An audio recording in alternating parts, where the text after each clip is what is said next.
Close your eyes, breathe slowly, and let the frantic, electric hum of the 21st century dissolve into a profound and heavy silence. We are traveling back, not merely through years or decades, but through the very marrow of time itself. We are moving toward a world that existed before the maps were drawn, before the great stone cathedrals of Europe rose toward the heavens, and before the smoke of the industrial age began to veil the stars. Imagine a landscape where the air is so thick with life that it feels like a physical weight against your skin, a warm, humid embrace that smells of damp earth, crushed orchids, and the sweet, cloying scent of decay and rebirth. This is the Amazon of deep time, a vast emerald sea that stretches in an unbroken tide from the jagged, snow-capped peaks of the rising Andes in the west to the distant, salt-sprayed crash of the Atlantic in the east. For centuries, our modern minds have viewed this place as the ultimate other, a counterfeit paradise, as some scholars once called it. We were taught that this was a virgin wilderness, a wild and untamable heart of darkness, where the soil was too thin and acidic to ever support the heavy tread of civilization. We imagined it as an eternal, primitive state, a place where humans were merely ghosts passing through, leaving no more mark upon the world than a bird leaves upon the air. We were told that the rains were too fierce, the predators too many, and the environment too hostile for the human spirit to do anything more than survive in small, scattered bands, huddled against the encroaching green. But that story, as poetic as it may seem, is a fabrication of our own making. It is a veil we draped over the continent because we could not see the truth that lay directly beneath our feet. As the mist begins to swirl around your feet, imagine we are standing at the edge of a clearing that has not been touched by a human hand in 500 years. The humidity clings to the air like a damp shroud, making every breath feel like a deliberate act of communion with the forest. The light here is different. It is filtered through 1,000 layers of mahogany, cedar, and the winding muscular coils of the strangler fig, turning the afternoon into a perpetual golden twilight. In this dim cathedral, the earth holds a secret that has been kept for millennia. If you were to reach down and brush aside the thick carpet of leaf litter, the skeletal remains of 1,000,000 fallen leaves, you would find more than just dirt. You would find the silent witness to a grand design that was lost to the shadows of history. The jungle we see today is not a pristine forest. It is a garden that has overgrown its walls. It is a living ruin, a sprawling monument made not of cold marble or weathered granite, but of DNA, carbon, and the very chemistry of the soil. To understand this place, we must look at the earth itself. In the natural state of the rainforest, the soil is a pale, hungry thing. The relentless rains wash away the nutrients, leaving behind a sterile substrate that can barely support a garden, let alone an empire. And yet, scattered across the Amazon basin are vast pockets of a different kind of earth, the Terra Preta, or dark earth. This soil is black as coal, rich as compost, and filled with the fragments of human history, bits of broken pottery, charred wood, and the microscopic signatures of ancient life. This dark earth was not a miracle of nature. It was a masterpiece of human engineering. It was a silent error in the code of the wild, a deliberate rewriting of the landscape by ancestors who refused to be small. These people did not fight the forest. They composed it. They took the discarded charcoal of their hearths, the bones of their meals, and the waste of their lives, and they fed it into the ground with a patience that spans generations. They were creating a legacy that would outlive their names, their languages, and their very civilizations. This soil is a biological memory, a reservoir of fertility that still pulses with life today, long after the hands that made it have returned to the dust. Picture, if you will, the world as it was 3,000 years ago. While the Mediterranean was witnessing the rise of the Bronze Age, the Amazon was already a hive of coordinated effort. Imagine an ancient ancestor, perhaps a woman named by a language we will never hear, standing in a grove of palm trees. She is not a wanderer in a wilderness. She is an architect of the Canopy. With a stone axe and a deep ancestral knowledge of the seasons, she chooses which trees will thrive and which will provide. Over centuries, these people edited the forest. They favored the trees that gave them fruit, nuts, and medicine, transforming the wild tangle into a continental orchard. When we look at the Amazon today and see vast stands of Brazil nut or acai, we are not looking at a natural distribution. We are looking at an ancient map of human hunger and human foresight. In the silence of the deep forest, we begin to see the shapes of the cities that were once here. They were not cities of stone, which is why they remained hidden from us for so long. They were cities of wood, earth, and spirit. Imagine wide, straight roads, causeways that cut through the undergrowth with a mathematical precision that rivals the Roman Appian Way. These roads were not mere paths. They were the arteries of a massive, interconnected network of villages and towns. Some were built on giant earthen mounds, rising above the seasonal floods like islands of human ingenuity in a sea of rising water. From the top of these mounds, the view would have been breathtaking, a landscape of managed fish ponds, bustling marketplaces, and smoke rising from 1,000 fires. But why did they vanish? Why did this world of emerald cities and black earth disappear so completely that we forgot it ever existed? To understand the tragedy, we must look toward the year 1500, when the first pale strangers arrived on the distant coasts. They brought with them something more deadly than the sword. They brought the silent errors of the old world, microbes that the people of the Amazon had no defense against. In the silence of the genome, a catastrophe began to unfold.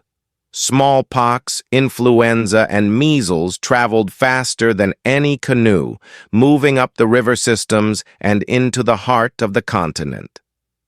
Imagine a village in the year 1540. The granaries are full, the dark earth is flourishing, and the children are playing in the plazas. Then the first person falls ill. Within weeks, the songs stop. The gardeners, the architects, and the storytellers fall beside their crops. There is no one left to weed the paths or prune the fruit trees. The great green silence begins to descend. As the people died, the forest, ever opportunistic, ever hungry, began its slow, relentless march back over the works of man. Vines as thick as a man's leg coiled around the wooden pillars of the great houses. The rains washed the thatch back into the mud. Within a century, the cities were gone, swallowed by the very garden they had created. When the later explorers arrived, they saw only a virgin forest. They saw a wilderness because the forest had been so successful at reclaiming the ruins. They could not imagine that the towering mahogany trees were growing out of the floors of ancient homes, or that the wild groves of fruit were the descendants of an ancient orchard. We are only now, with the help of modern technology, lasers that can see through the leaves to the earth below, beginning to realize the scale of our ignorance. We are looking for the ghosts of a world that refused to be small. We are peeling back the layers of moss to find a civilization that lived in a symbiotic embrace with the earth, a society that didn't just inhabit a landscape, but became a part of its very biological signature. The Amazon is not a wilderness. It is a monument to what humanity can achieve when it whispers to the earth instead of shouting at it. As the humidity clings to your skin and the ancient trees sway in the wind, remember that you are walking through a graveyard of giants, a place where the dirt beneath your feet still carries the warmth of 1 billion forgotten lives. In the quiet stretch of time before the first block of limestone was dragged across the sands of Giza, before the great stones of Stonehenge were hoisted toward the solstice sun, a different kind of miracle was unfolding in the humid heart of the world. Imagine, if you will, the Amazon basin not as a static backdrop of green, but as a living, breathing laboratory of the human spirit. The air is heavy, thick enough to taste, saturated with the scent of wet moss and the sharp, metallic tang of an impending storm. Here, the very ground is a paradox.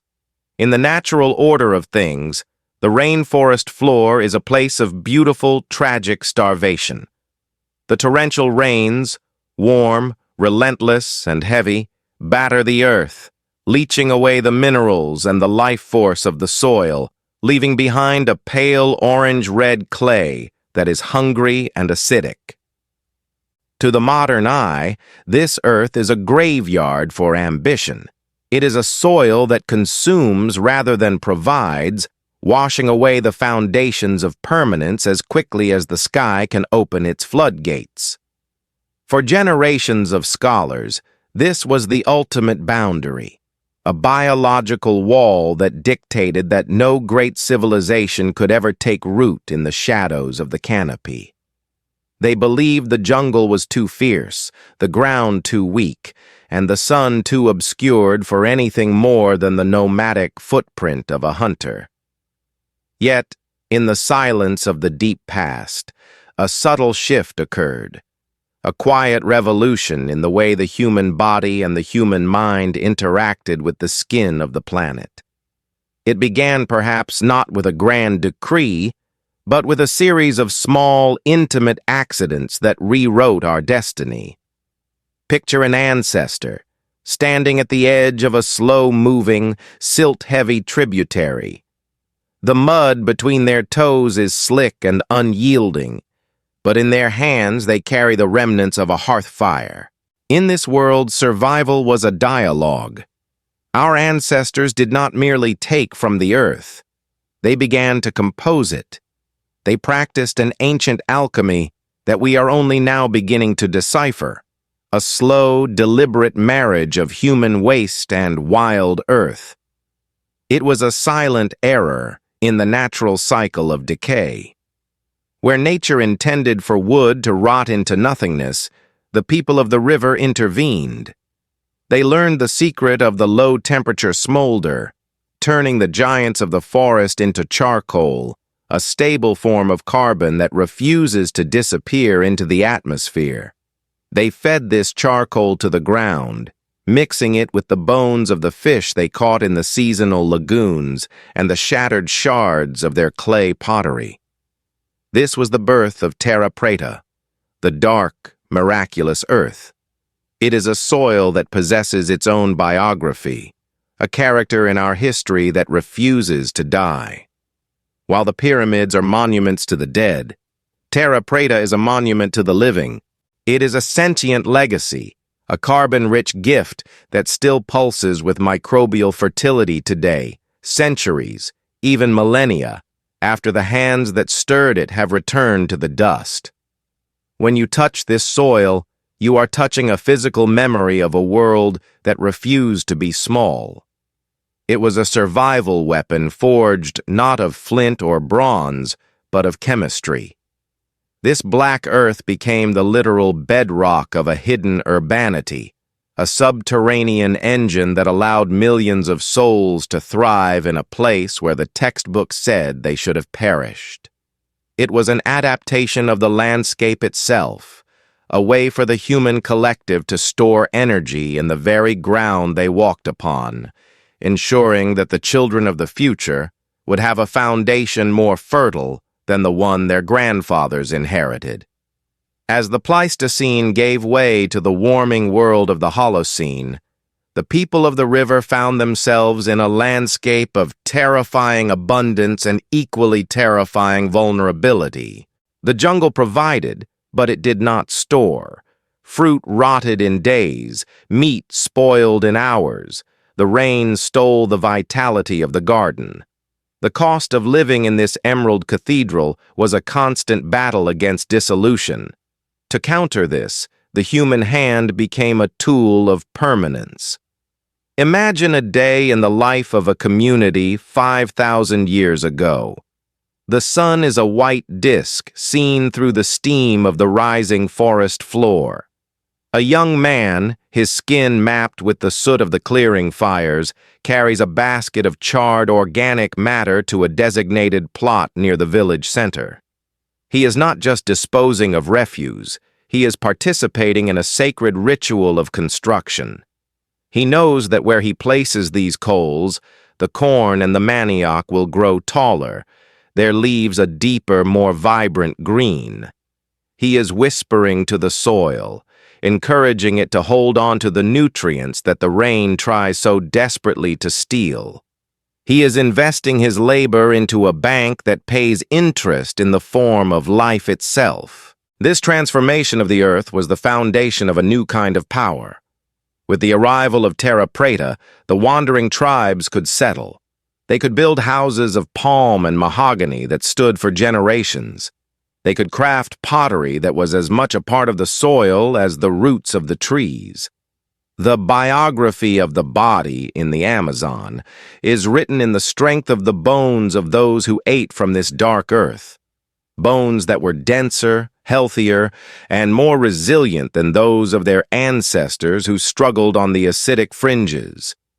The dark earth allowed for a density of life that transformed the riverbanks into a continuous chain of settlements. From the air, if we could travel back, we would not see a dark, empty forest, but a shimmering tapestry of managed groves and dark-soiled gardens, humming with the voices of 1,000 different tongues. But there was a cost to this mastery, an evolutionary duality that we must acknowledge. To create the dark earth, to build the cities of the soil, was to become tethered to the land. The nomadic freedom of the deep past was traded for the heavy responsibility of the farmer. The people became vulnerable to the very systems they created. If the rains failed, or if the social structures that maintained the soil were disrupted, the empire of the green would begin to reclaim its territory. Yet for thousands of years, the dialogue held. The people and the soil grew together in a symbiotic embrace. They created a world where the distinction between natural and man-made dissolved into the mist. The Amazon was not a wilderness they inhabited. It was a masterpiece they were actively painting, one basket of charcoal at a time. As we move deeper into this ancient mystery, we must realize that the dark earth is not just a relic of history, it is a living entity. Even today, if you take a sample of Terra Preta and move it to a new location, it has the mysterious ability to grow, to colonize the surrounding soil with its unique microbial signature. It is an ancient accident that rewrote the destiny of a continent. It allowed for the rise of complex chiefdoms, for the creation of intricate art, and for a spiritual life that saw the earth not as a resource to be exploited, but as a relative to be fed. The people of the river understood something we are only now rediscovering: that the health of our own bodies is inextricably linked to the health of the dark, silent world beneath our feet. Generations faded into dust, yet the trait remained, not in our genes, but in our geography. The Terra Preta persists as a ghost of a civilization that was once so vast it rivaled the empires of the Andes and the East. As the moon rises over the modern Canopy, casting silver light onto the winding serpent of the river, the dark earth remains beneath the roots, a hidden reservoir of carbon and memory. It is a silent witness to a time when humanity chose to be a force of creation rather than destruction. It invites us to listen to the whispers of the soil, to remember that we are part of a deep time story that began with a handful of charcoal and a visi. The sun climbs slowly over the eastern horizon, piercing the heavy clinging mists of the Amazon basin with shafts of pale golden light. It is a dawn that has repeated itself for millions of years, a daily resurrection of heat and humidity that wakes the greatest biological engine on our planet. But let us cast our minds back, drifting on the currents of deep time, to a period long before the engines of industry began to roar, before the first iron keel sliced through the Atlantic, before the very concept of the New World existed in the minds of the old. We are hovering, weightless, in the humid air of the year 1000 AD. If you were to inhabit the body of a scarlet macaw, pushing off from the high branch of a ceiba tree and catching the thermal updrafts that rise from the waking forest, what would you see? To the modern eye, untrained and cynical, the view below would appear as a chaotic, unbroken ocean of green, a wild tangle of vines, struggle, and competition. We have been conditioned to see the jungle as an adversary, a place where nature reigns in a state of anarchy, hostile to the ordering hand of humanity. But look closer. Look through the eyes of the ancestors who walked this land. As the macaw banks over the canopy, a different pattern emerges from the chaos. The forest below is not a wilderness. It is a tapestry. It is a map of intentionality, a vast continental garden that has been pruned, grafted, and guided by human hands for so long that the intervention has become indistinguishable from nature itself. As the centuries folded one into another, the people of the river underwent a profound psychological and physical transformation. They ceased to be merely wanderers in a hostile land and became the settled masters of a biological architecture. This transition was not marked by the laying of stone foundations or the raising of granite walls, as it was in the Andes to the west or the Nile Valley to the far east. Instead, it was marked by a subtle geometric shifting of the living world. The biography of the body here extends beyond the human skin. It encompasses the extended phenotype of the forest itself. Just as a beaver builds a dam or a termite builds a mound, the Amazonian people built the forest.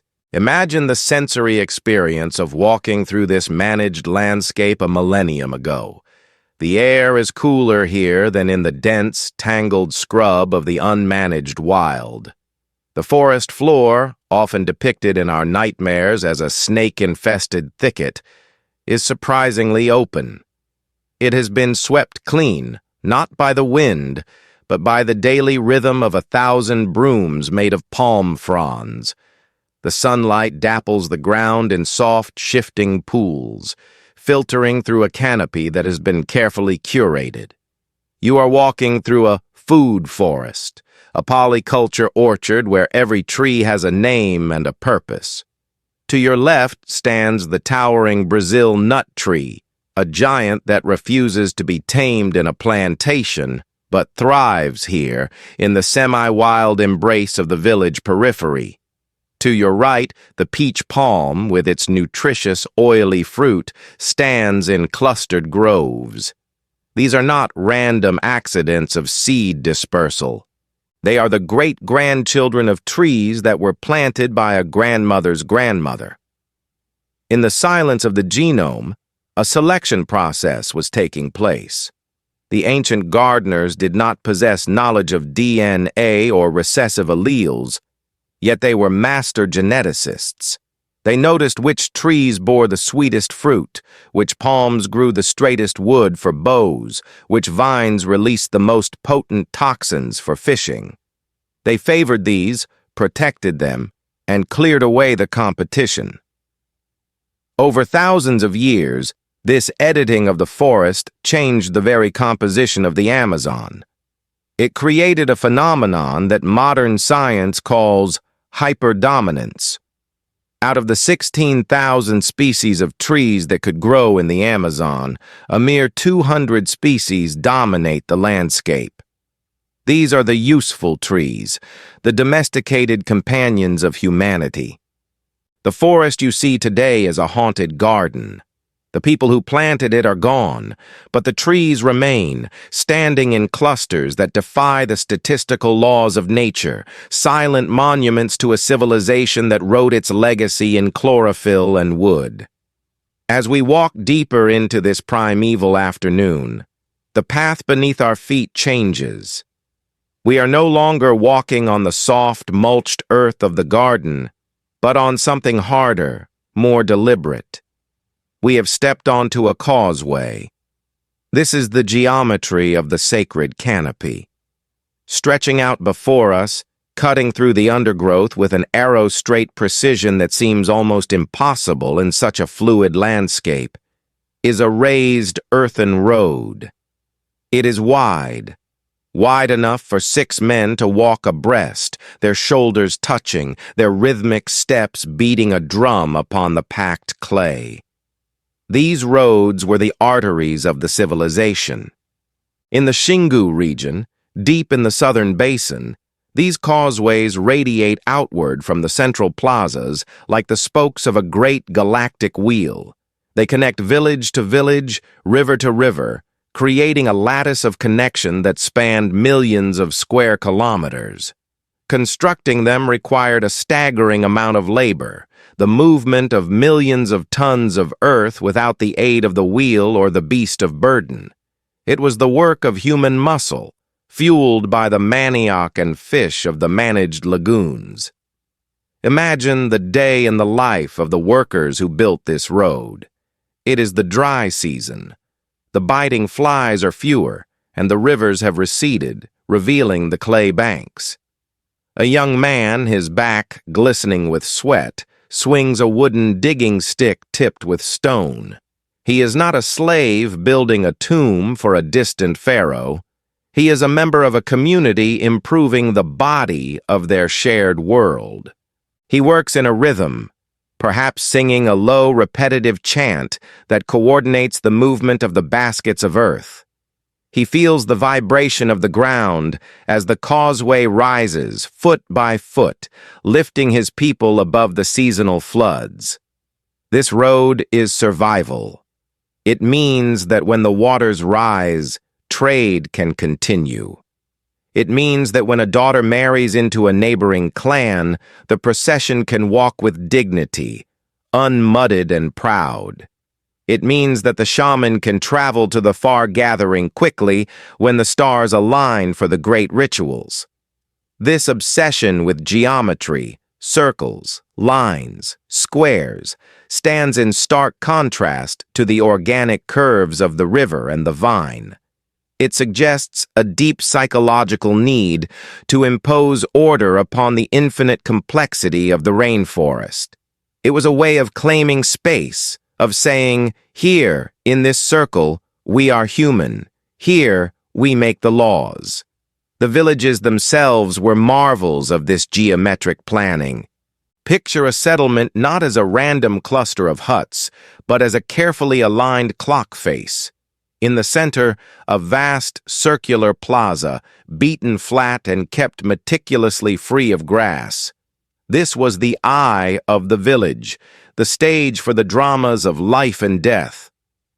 Around the perimeter, the great communal longhouses were arranged, their thatched roofs sloping down like the wings of resting birds. Behind the houses lay the trash middens, the birthplace of the Terra Preta, and beyond them, the protective ditch and palisade. And beyond that, the parkland, the managed forest that faded gradually into the true wild. This was a garden city in the truest sense.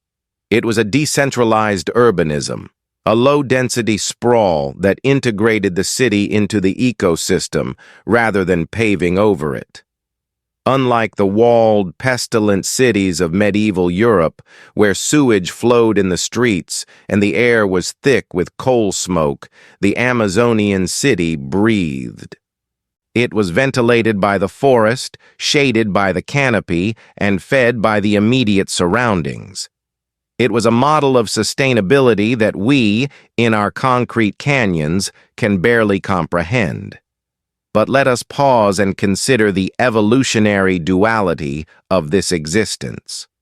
To build such a world required a sacrifice of the primal wariness that had kept our ancestors alive on the savannas of Africa.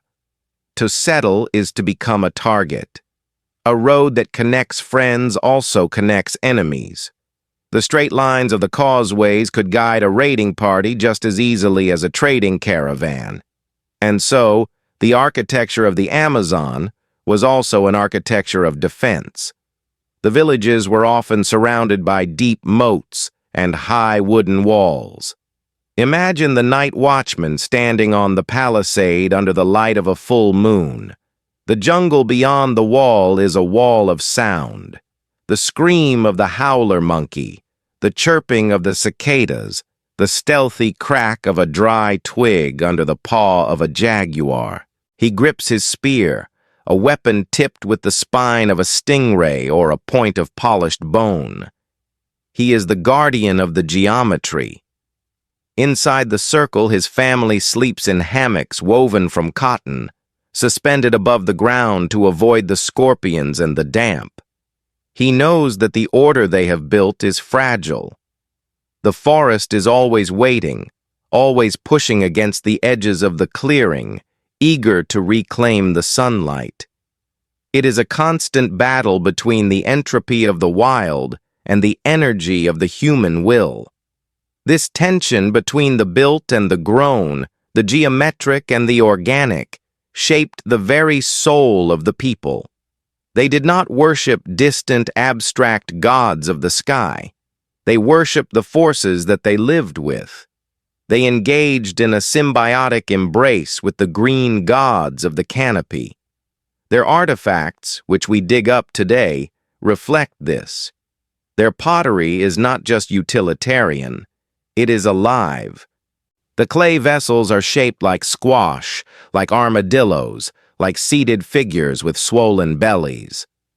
The Adorno ceramics of the Santarem culture display a complexity that is dizzying, every inch covered in stylized animals, spirits, and human faces, all tangled together in a way that mirrors the forest itself. To hold one of these ancient pots is to hold a frozen piece of their world view. It tells us that they saw no separation between the human and the non-human. The woman who molded the clay, her fingers stained with the red pigment of the annatto seed, believed that the clay had a spirit. She believed that by shaping it, she was participating in the same creative act as the forces that shaped the river. And what of the code of life in this environment? How did the biology of the Amazonian people adapt to this garden city lifestyle? We can see the echoes in the genetics of the indigenous populations today. Living in such close proximity to the forest, but in settled, dense communities, required an immune system of extraordinary robustness. They were constantly exposed to the vector-borne whispers of the jungle, the fevers carried by mosquitoes, the parasites lurking in the warm water. Over millennia, a silent shift occurred in the immune capability of the population, a hardening of the body's defenses against the specific biological threats of the tropics. But this adaptation came with a terrible vulnerability. By specializing so perfectly to the Amazonian environment, they became isolated from the disease pools of the rest of the world. They were masters of their own biology, but they were biologically naive to the pale strangers that would one day arrive. The very roads they built, those beautiful straight arrows of connection, would eventually become vectors for the invisible armies of smallpox and influenza, accelerating the collapse of the world they had so carefully gardened. However, in the era we are observing, the golden age before the contact, the system is working in perfect harmony. Let us return to the plaza in the center of the village. It is the time of the Kwarup ritual, a ceremony of the dead and the living. The sun is setting, painting the sky in violent shades of violet and bruised orange. The smoke of the cooking fires drifts low, smelling of roasting fish and sweet peppers. Men play the sacred flutes, instruments so large they must be played in pairs, their deep, resonant vibration felt in the chest rather than heard in the ears. The dancers move in a circle, their feet stamping the earth in unison, creating a rhythmic thrumming that mimics the heartbeat of the earth itself. They are painted with the black dye of the genipap fruit, intricate geometric patterns that mirror the designs of the jaguar's pelt and the snake's skin. This is the ultimate expression of their reality. They have taken the wild patterns of nature and ordered them onto the human form. They are dancing to maintain the balance of the world. They believe that their songs keep the sun on its course and the rains in their season. And in a way, they are right. Their management of the forest, their creation of the dark earth, their careful stewardship of the water cycles, these actions did maintain the world they lived in. As the firelight flickers on the faces of the dancers, we see the pride of a civilization that knows its place. They are not conquering the earth. They are partnering with it. They have built a world out of living, breathing wood and spirit. Unlike the stone ruins of the Maya or the Inca, which stand as lonely skeletons stripped of their flesh, the ruins of the Amazon are alive. The pillars of their temples did not fall. They rotted and fed the roots of the trees that replaced them. The walls of their cities did not crumble. They grew.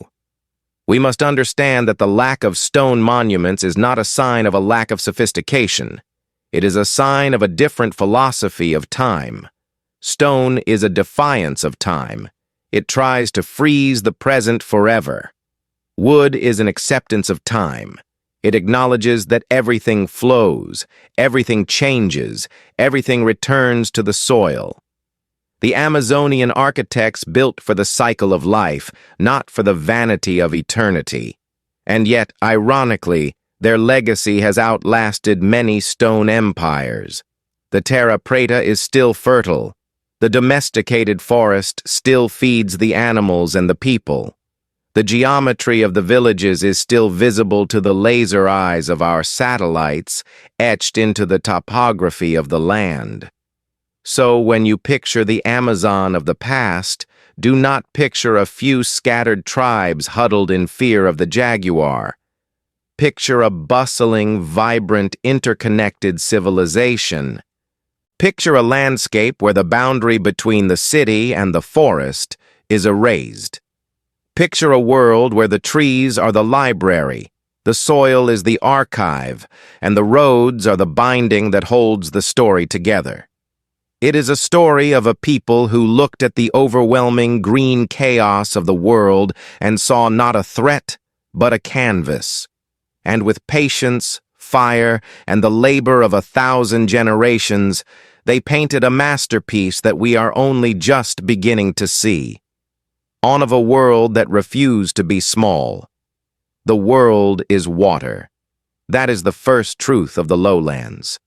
Before we can understand the stone or the fire, we must understand the water. Close your eyes and let the solid ground beneath your feet dissolve. Drift back, deep into the unwritten chronicles of the Holocene, to a time when the great heart of South America beat with a slower, wetter rhythm.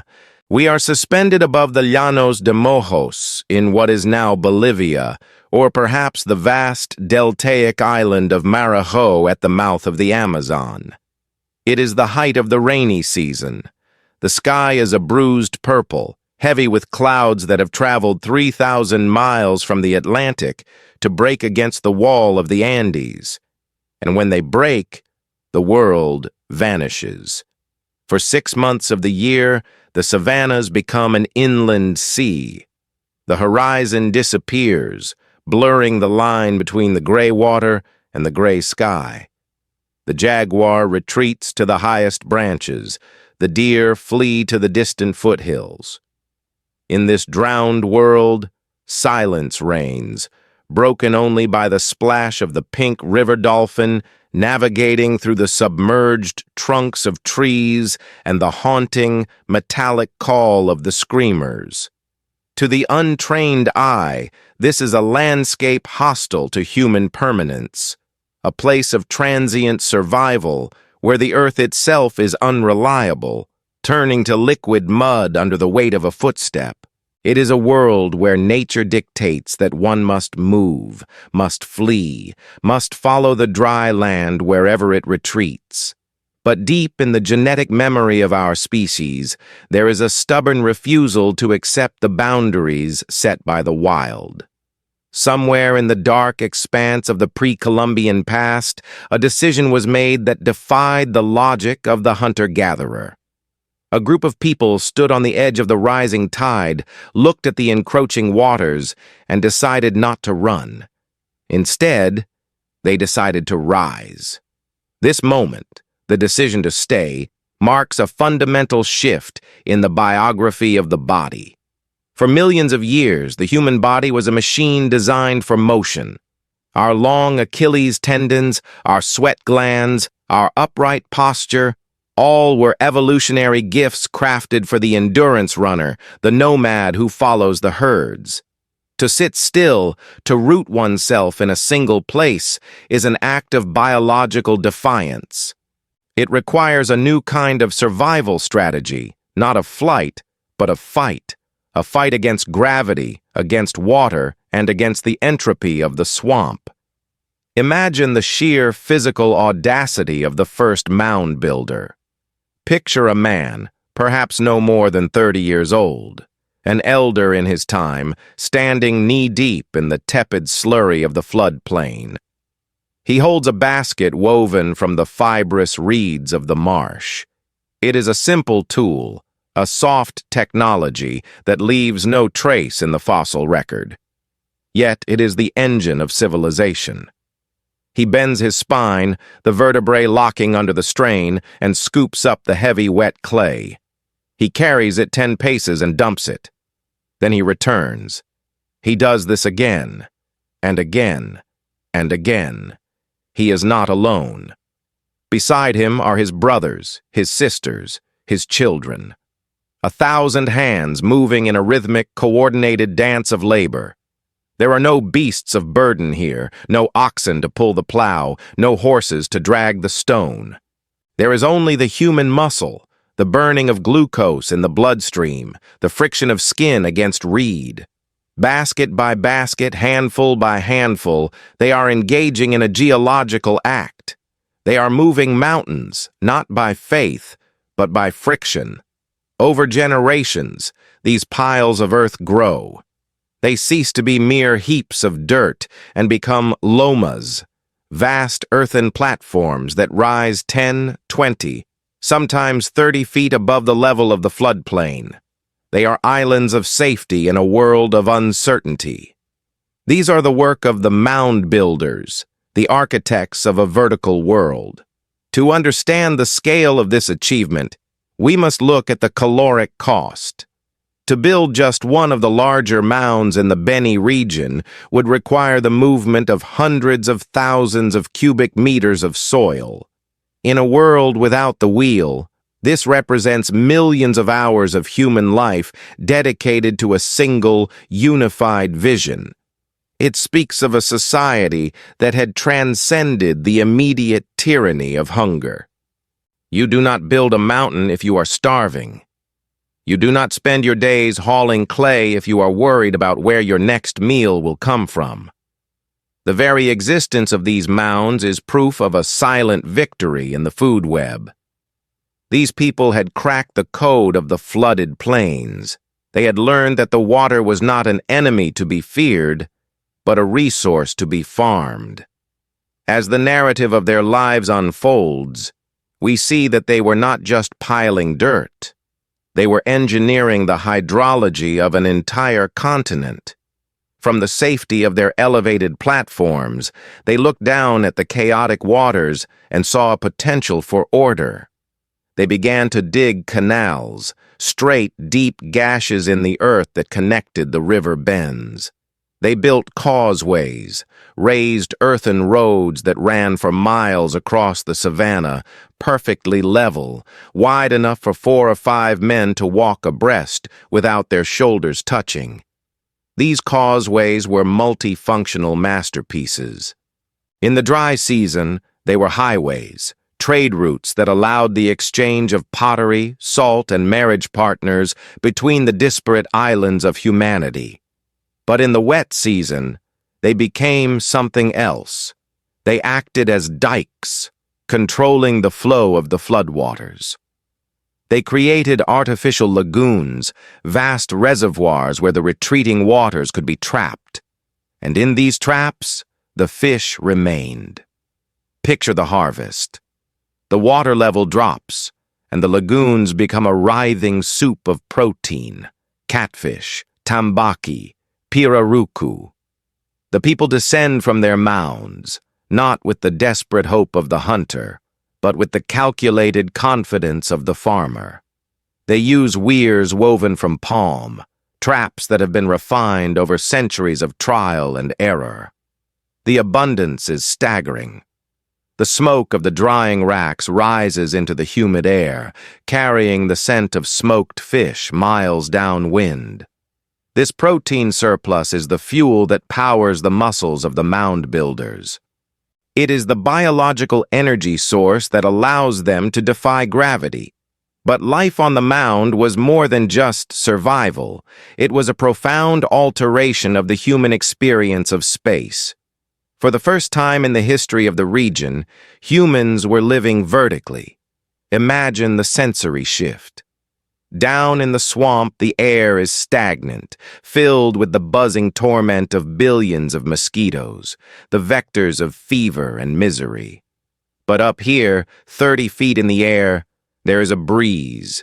The trade winds sweep across the open savanna, cooling the skin and blowing away the insects. The view changes. The horizon expands. From the top of the central mound, the chiefdom becomes visible. You can see the smoke of the neighboring village 3 miles away. You can see the storm approaching long before the first drop falls. This elevation created a new social geometry. The architecture itself began to enforce a hierarchy. The highest mounds were reserved for the elite, the caciques, the ones who spoke to the gods. They lived physically above their subjects, closer to the sun, closer to the stars that wheeled overhead in the immense, unpolluted sky. The layout of the settlements was not random, it was cosmological. The mounds were often oriented to align with the rising of the Pleiades or the setting of the solstice sun. These were not just heaps of dirt, they were clocks, calendars, and cathedrals. Let us walk through a village on Marijo Island in the year 1200 AD. The ground beneath our feet is hard-packed, mixed with the crushed pottery shards of 1,000 broken vessels, a literal pavement of history. The houses are large, communal structures built of heavy timber and thatched with the intricate weaving of palm leaves. Inside, the air is cool and smells of wood smoke and fermented manioc. The pottery here is distinct, a silent language of complex geometric patterns and stylized animals. The Marajoara ceramics are famous for their intricacy.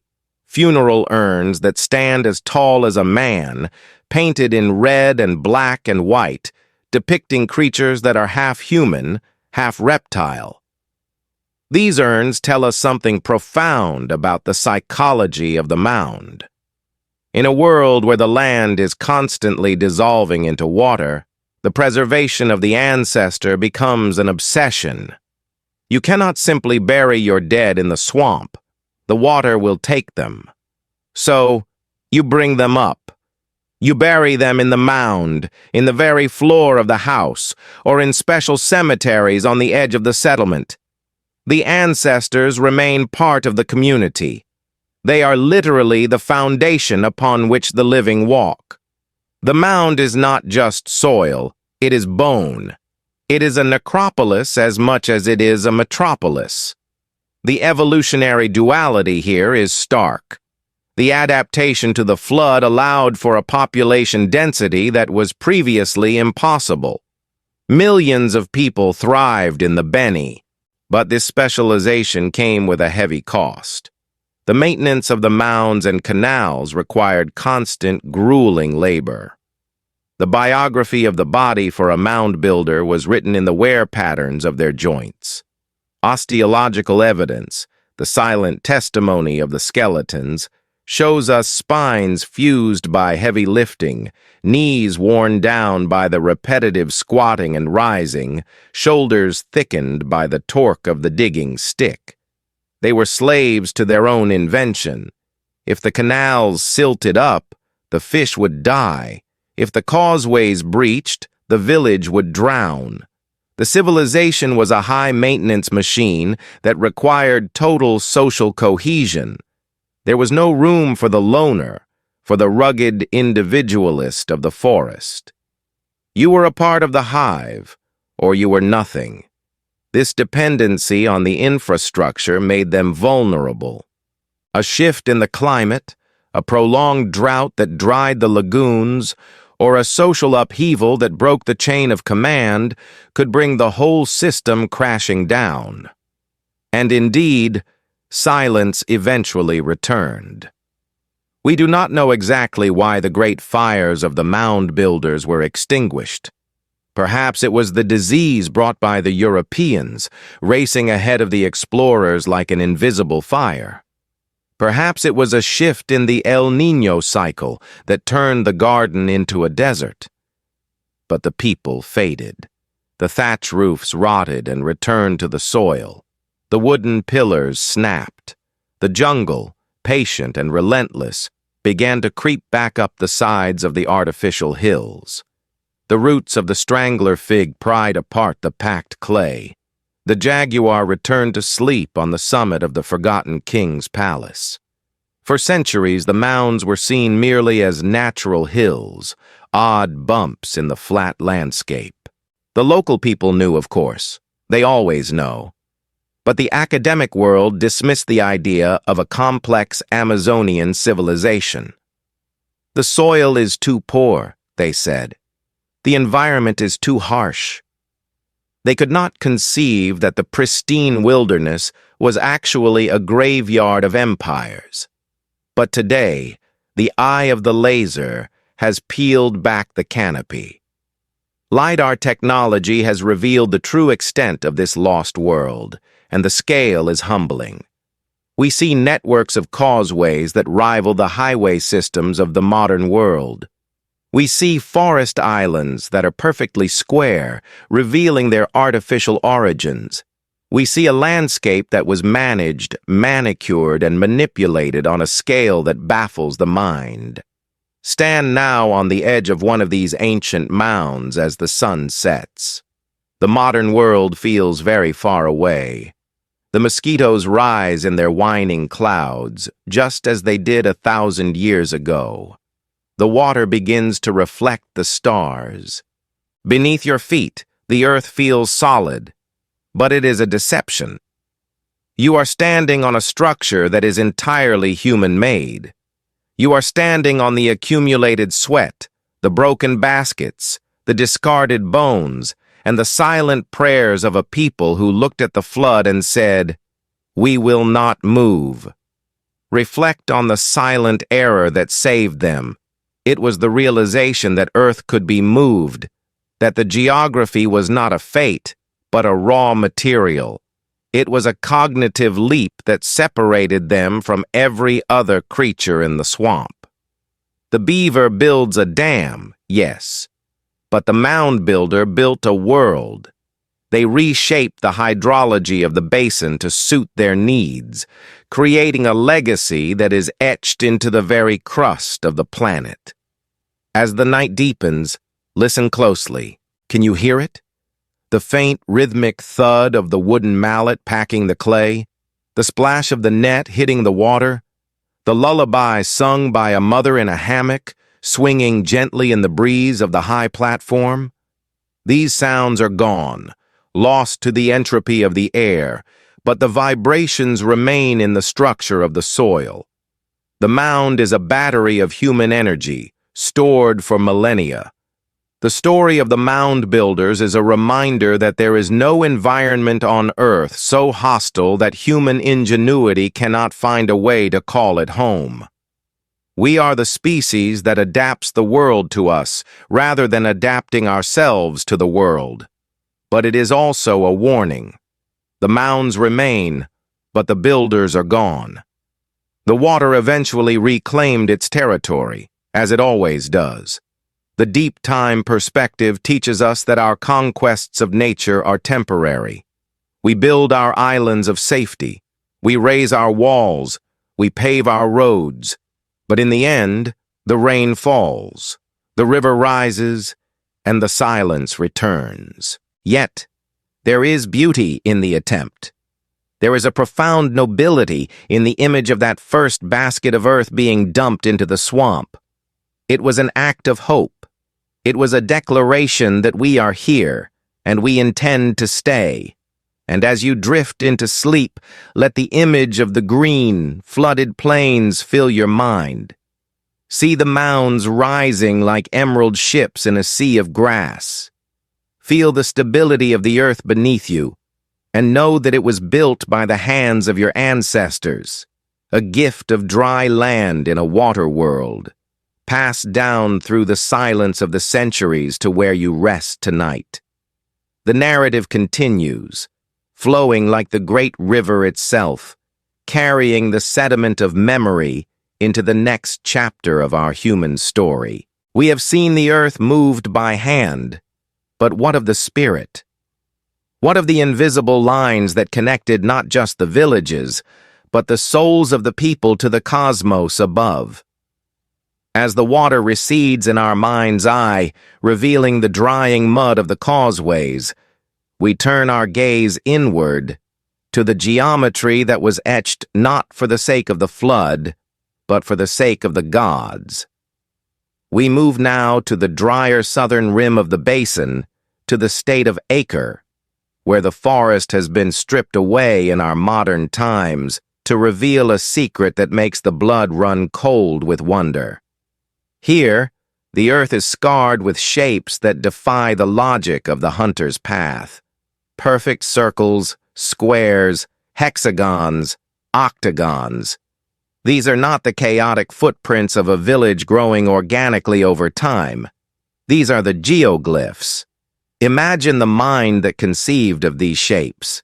In a world without writing, without paper, without compasses, how does one scribe a perfect circle 300 meters in diameter into the heavy clay of the jungle floor? It requires a geometry of the sacred.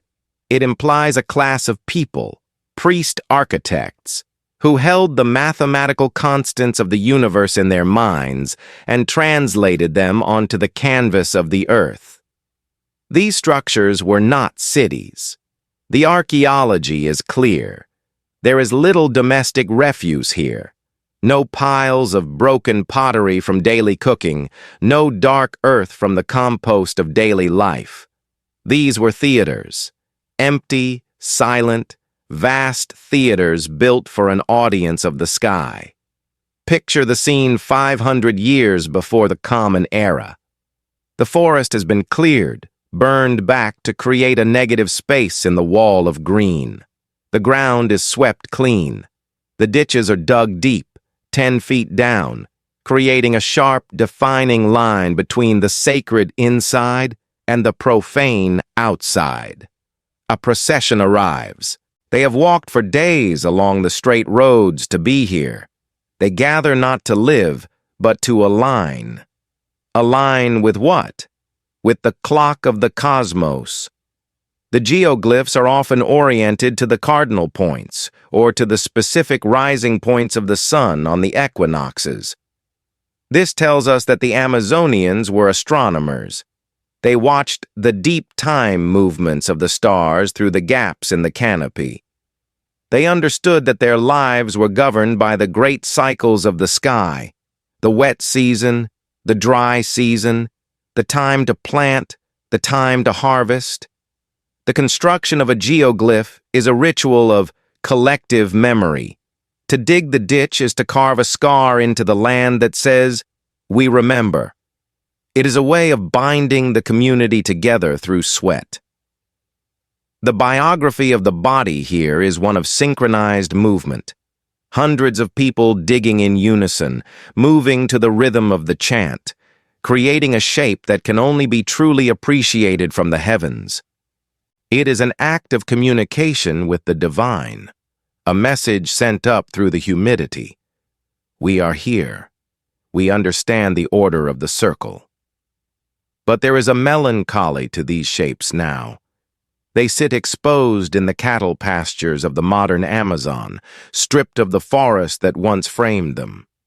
They look like the crop circles of a vanished intelligence, and in a way, they are.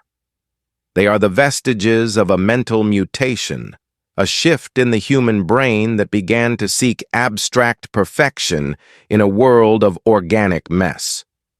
Why do we build circles? The horizon is a circle.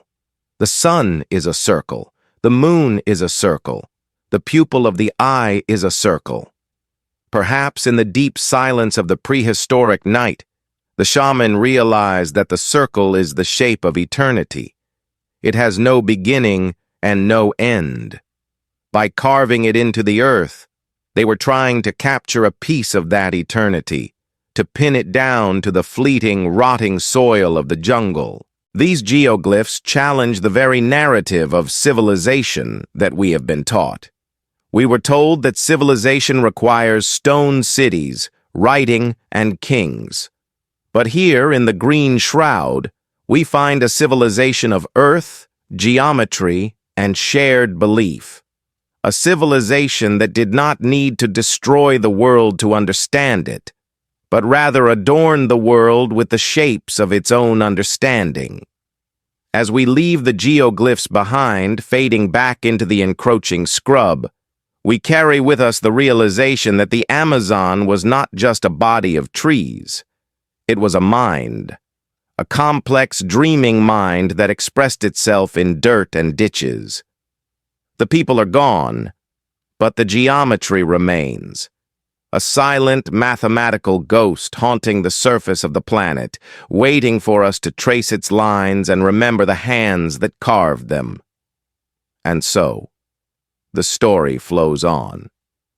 From the wet mounds of the Beni to the dry circles of Acre, we see a continent that was fully inhabited, fully realized. But there is yet another chapter in this biography of the landscape, one that takes us to the very heart of the social web. We must travel to the Upper Xingu, to the garden cities that represent the pinnacle of this ancient integration. Here, the experiment in living reached its zenith, the galaxy of the forest. Imagine a map of the Xingu region in the year 1400. It looks like a constellation brought down to Earth. The villages are not isolated dots. They are nodes in a massive, glittering network. Each village is a precise distance from its neighbor, connected by the wide, straight roads we have seen before. But here, the integration is total. The grid-pattern settlements of the Xingu were not formed by the harsh constraints of the flood, nor by the abstract demands of the spirits, but by the pragmatic, joyful needs of the living community. This was a galactic urbanism. The central plaza was the sun, and the houses were the planets. The roads were the gravity that held it all together. In the Xingu, we see the perfect balance of adaptation versus cost. The cost of high-density living is disease and conflict. The adaptation of the Xinguano people was to spread out. They created a low-density urbanism. Instead of packing 50,000 people into a walled city where the plague could rage, they spread those 50,000 people across 100 interconnected villages. They invented the suburbs before they invented the city. This allowed the forest to remain standing in between the settlements. The green lungs were never cut. They were inhabited. The jaguar still walked the path between the towns. The birds still nested in the trees that shaded the rooftops. It was a civilization that refused to divorce itself from the wild. Walk down one of these Xingu roads in the twilight. The air is filled with the sound of flutes. A group of men is returning from the fish weirs, their baskets heavy with the silver harvest. They are laughing. They do not look like the desperate survivors of a green hell. They look like the citizens of a wealthy, stable society. They have leisure time. They have art. They have elaborate wrestling tournaments that bond the clans together in ritualized combat rather than lethal war. This is the golden age of the Amazon, a time when the population was in the millions, when the entire basin hummed with human activity. Yet the bird song was never silenced. It challenges our modern assumption that development means destruction. The Xingu shows us that it is possible to be civilized and wild at the same time. But the silent error was approaching. The pale strangers were casting their sails in the east. The biology of this garden was about to be tested by a pathogen it had never seen. The isolation that had allowed this unique flower of civilization to bloom would become its fatal flaw. The genetic code of the people, so perfectly tuned to the jungle, had no password for the smallpox virus. The tragedy that follows is not a failure of their culture. It is a failure of their immunity. It is a biological accident.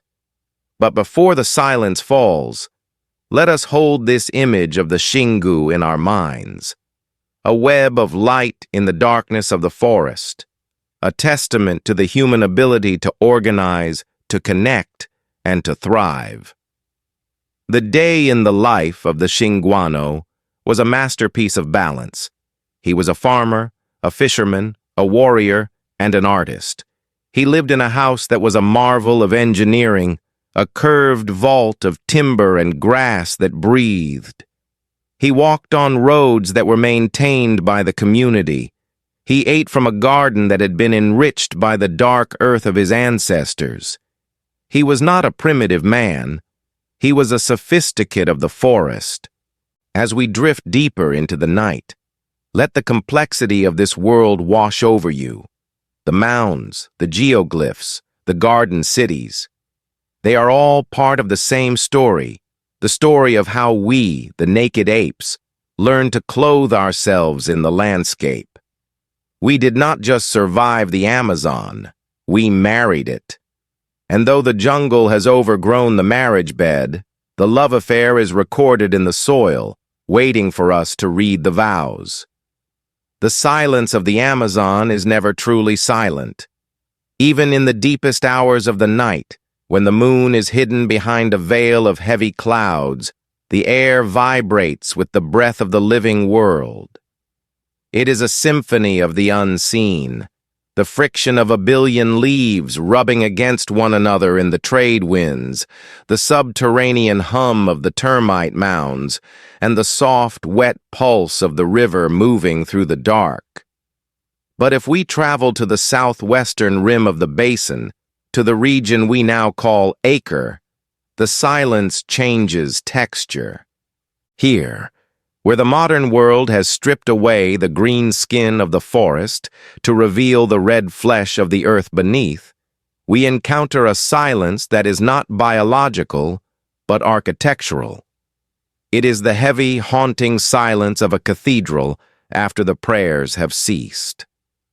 Suspended in the hazy light of dawn, looking down from the perspective of the drifting clouds, the earth reveals a secret that was kept hidden for 1,000 years. The ground is scarred with patterns. They are not the random, chaotic wanderings of nature, nor the winding, organic curves of the river. They are the deliberate mathematical impositions of the human mind upon the wild. Giant circles, perfect squares, hexagons, and octagons are etched into the clay, some spanning hundreds of meters, their geometric precision visible only from the heavens. These are the geoglyphs. They are the stargates of the ancient world, the silent blueprints of a spiritual geography that turned the jungle into a mirror of the cosmos. To understand the magnitude of these shapes, we must first understand the biography of the landscape in which they were born. This is not the Black Earth region of the Central River, where the soil was composted into a garden. Here, the clay is stubborn, red, and chemically hostile. It is a latosol, a soil that resists the farmer. And yet, it was here, in this challenging environment, that the human spirit chose to engage in its most abstract labor. Imagine the day in the life of the builders, 2,000 years ago. It is the dry season, the time of the burning sun. The bamboo forests that characterize this region are dry and yellowing. A group of men and women stand in a clearing that has been painstakingly created with stone axes and fire. They are not building a home. There are no post holes for roofs here, no debris from daily cooking, no dark earth forming underfoot. They are building a void. They hold digging sticks made of hardened palm wood, tipped with polished stone. The act of digging here is a conversation with the geology of the continent. The red clay is heavy, dense with iron and aluminum. Every basket of earth removed represents a calorie burned, a drop of sweat given to the ground. And they move millions of baskets. They dig ditches that are 10 meters wide and 5 meters deep, throwing the earth outward to create a berm, a raised wall that frames the sky. Why? Why would a people living on the edge of survival invest so much energy into a structure that offers no shelter from the rain and no protection from the jaguar? This is the evolutionary duality of the human mind. We are creatures of survival, yes, driven by the need for protein and safety. But we are also creatures of meaning. The cost of the geoglyph was immense. Years of labor, diversion from hunting and gathering. But the adaptation was social and spiritual. These shapes were the glue that held the society together. They were the theaters of the soul. Picture the moment of the mental mutation that birthed these shapes. For millions of years, the primate eye evolved to detect the organic patterns of nature, the curve of a snake, the hidden face of a predator in the grass, the irregular ripening of fruit. Nature abhors a straight line. The jungle is a world of fractals, of chaos, of endless variation. To conceive of a perfect square or a true circle is an act of rebellion against the visual reality of the world. It is the imposition of an internal order onto an external chaos. It is the moment when the human mind decided that the world as it is was not enough. It had to be reshaped into the world as it should be. As the sun sets over the finished geoglyph, the true purpose of the structure begins to emerge. It is a machine for viewing the universe. The walls of the ditch cut off the view of the surrounding forest. When you stand inside the circle, The green noise of the jungle disappears. You are left with only two things: the red earth beneath your feet and the vast open dome of the sky above. The geoglyph acts as a lens, focusing the attention of the community upward. Let us enter the ceremony. The night has fallen, and the Milky Way, the great river of the sky, stretches across the zenith in a band of diamond dust.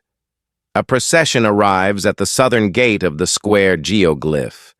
They have traveled for days along the straight causeways that link these ceremonial centers.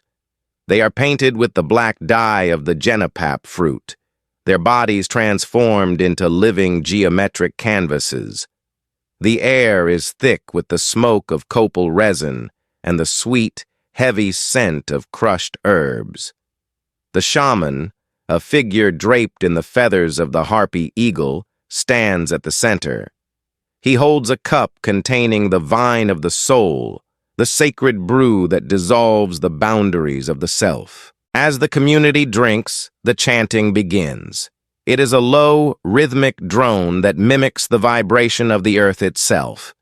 In the altered state of consciousness induced by the plant medicine, the geometry of the earthworks comes alive.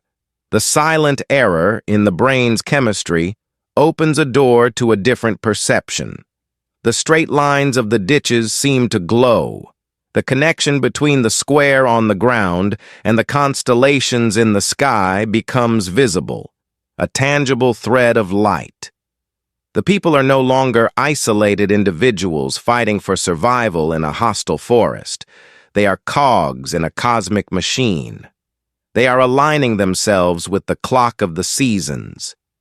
Many of these geoglyphs are oriented to the solstices or the equinoxes. They mark the turning points of the year, the arrival of the rains, the time to plant, the time to harvest. This was a scientific endeavor as much as a religious one. By tracking the movement of the sun and the stars, the builders were able to predict the cycles of the environment. The geoglyph was a calendar carved into the crust of the planet.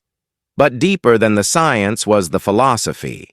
The square and the circle are symbols of different worlds. In many indigenous cosmologies, the circle represents the world of nature, of time, of the eternal return. The square represents the world of society, of stability, of the four cardinal directions. By combining them, squaring the circle, the ancient architects were attempting to reconcile the two halves of their existence. They were trying to find harmony between the wild forest that fed them and the human society that sustained them. The biography of the body in this setting is one of humility.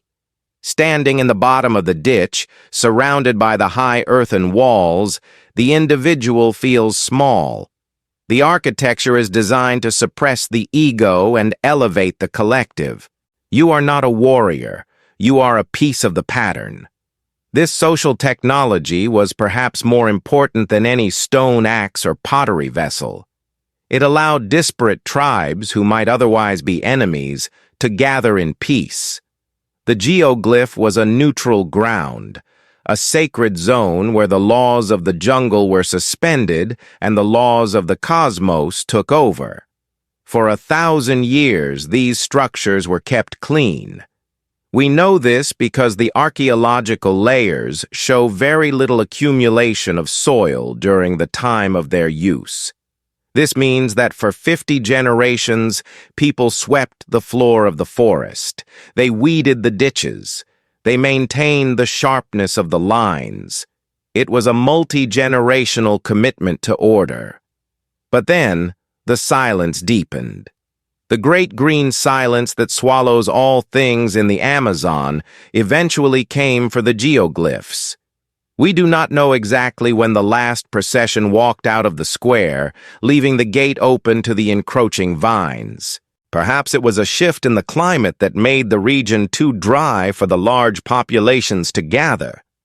Perhaps it was the distant ripple of the European arrival, the invisible shockwave of disease that arrived before the conquerors. Whatever the cause, the maintenance stopped. The biography of the landscape shifted from a story of maintenance to a story of reclamation. The first blade of grass sprouted in the sacred center. The first sapling took root in the berm. The rain, the relentless artist of the tropics, began to soften the sharp edges of the ditches, rounding the squares and filling the circles with silt. Within a century, the stargates were gone. They had been swallowed by the canopy, hidden beneath a ceiling of leaves that blocked out the very stars they were built to observe. The memory of their location faded into myth. The local people avoided the strange undulations in the forest floor, sensing that these were places of old power, places where the veil between worlds was thin. For 500 years, they slept. They lay in the darkness of the root systems, silent witnesses to the passage of time. The jaguar stalked his prey across the buried plazas. The tapir drank from the water that collected in the ancient ditches. The forest did what it always does. It digested the works of man, turning history into humus. And then came the eye of the machine. In the late 20th century, the deforestation of the Amazon began in earnest. The bulldozers arrived, tearing away the veil of green. And as the trees fell, the shapes emerged. It was a shock to the modern world. We had convinced ourselves that the Amazon was a pristine wilderness, a terra nullius waiting to be civilized. But the earth itself contradicted us. The earth shouted back with the voice of geometry. When we look at these exposed geoglyphs today, stripped of their forest cover, there is a profound melancholy to them. They look like the ruins of a crashed spaceship or the fossilized imprint of a giant circuit board. They are hauntingly lonely, naked under the harsh tropical sun. They were never meant to be seen this way. They were meant to be held in the embrace of the forest, secret sanctuaries revealed only to the initiate. Yet even in their ruined state, they possess a power. They force us to rewrite the story of our species. They remind us that the primitive hunter-gatherer was capable of abstract thought and monumental engineering that rivals the henges of Europe. They tell us that the Amazon was not a barrier to civilization, but a cradle for a different kind of civilization, one that did not build up with stone, but dug down into the earth. Scientific discovery here unfolds as a story of humility. We are not discovering the geoglyphs, we are being reminded of them. We are unearthing a silent error in our own history books. We thought we knew the limits of human adaptation, but the people of the geoglyphs showed us that the human mind can impose its dreams onto any landscape. As you drift deeper into the narrative of the night, imagine the moment of connection. You are standing in the center of a geoglyph in the year 1000. The chanting has stopped. The fire has burned down to embers. The only sound is the breathing of your kin and the call of a potu bird in the distance. You look up. The stars are not just lights, they are ancestors. The square ditch around you is not just earth. It is a fortress of order. You feel in your very bones that you are exactly where you are meant to be, anchored to the earth, but connected to the sky. The Stargate was not a portal to another dimension, but a portal to a deeper understanding of this one. It was a tool for finding one's place in the universe. And though the builders are gone, and their songs have faded into the wind, the geometry remains. Etched into the skin of the world, a tattoo of the human soul that refuses to be erased. The story moves on, carried by the wind that blows across these ancient grassy circles. We leave the dry lands of the geometric prayers and drift back toward the water, toward the deep, liquid heart of the continent. For the geoglyphs were but one expression of the Amazonian genius. While the people of Acre were carving the earth, the people of the Xingu were weaving a different kind of web, a web of garden cities that would redefine what it means to live together. Let us follow the roads of the sun eastward, tracking the invisible lines of trade and influence that connected the circle builders to the mound builders, and the mound builders to the masters of the garden. The code of life continues to unfold, revealing layer after layer of a complexity we are only just beginning to dream of. The sun hangs high over the southern Amazon, a white blinding disk that rules the sky with an absolute and heavy authority. We have traveled far in our mind's eye, drifting east from the geometric scars of the Acre geoglyphs, across the vast, undulating carpet of the Canopy, to arrive at the headwaters of the Xingu River. Here, the forest changes. The air feels different, less like a wild, chaotic struggle for light, and more like a curated breath, a rhythmic inhalation and exhalation that suggests a grand, unseen design. We are hovering over the year 1250 AD, a time when the cathedrals of Europe were rising in cold stone, and the Mongols were riding across the steppes of Asia. But here, in the green heart of South America, a different kind of majesty was blooming. A majesty not of granite and iron, but of wood, earth, and the delicate, unbreakable web of human connection. As we descend through the humidity, passing the soaring crowns of the samalma trees, we do not find the virgin wilderness that the history books once promised. Instead, we find a civilization that challenges the very definition of what a city can be. In the West, we were taught that a city is a place where nature ends and humanity begins, a fortress of walls, paved streets, and crowded tenements that shut out the wild. But the people of the Upper Xingu, the ancestors of the Kwikuro and the Kalapalo, dreamed of a different world. They built the garden cities, a grid-pattern urbanism that did not conquer the forest, but inhaled it. Imagine standing in the center of one of these great settlements, perhaps the site we now know as Kuhikugu. You are standing in the Ngiholo, the central plaza. It is a perfect circle, vast and open, nearly 1,000 feet across. The ground beneath your sandals is not mud, but a hard-packed clay, baked by the sun and swept clean every morning by 1,000 brooms made of palm fronds. This plaza is the eye of the city, the sun around which the domestic world revolves. The acoustics here are extraordinary. A voice raised in the center carries to the edge of the circle, allowing the chiefs to speak to the people without shouting, a feat of acoustic engineering achieved simply by the manipulation of space and the density of the surrounding trees. From this central hub, wide avenues radiate outward like the spokes of a great wheel or the rays of a child's drawing of the sun. These are not narrow footpaths choked with vines. They are grand boulevards, some as wide as a modern highway, 50 meters across, straight and true. They cut through the scrub and the forest, linking the central plaza to the satellite villages, the bathing spots, and the fish weirs.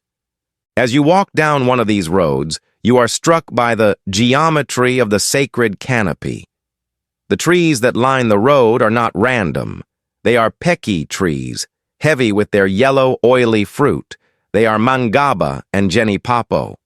You are walking through a linear orchard, a supermarket that stretches for miles, planted by hands that knew that the traveler must be fed. This was a decentralized majesty.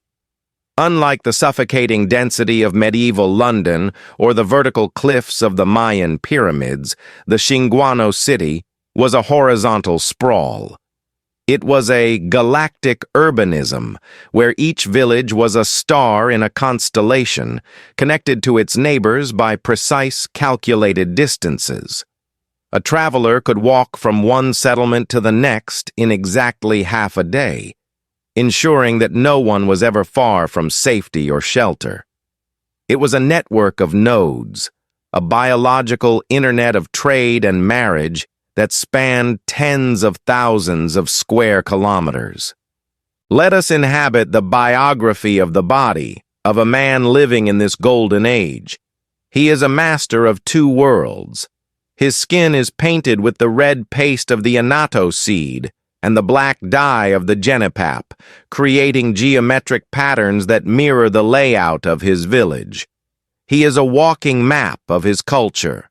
Today he is preparing for the hookah, the sacred wrestling match that binds the clans together.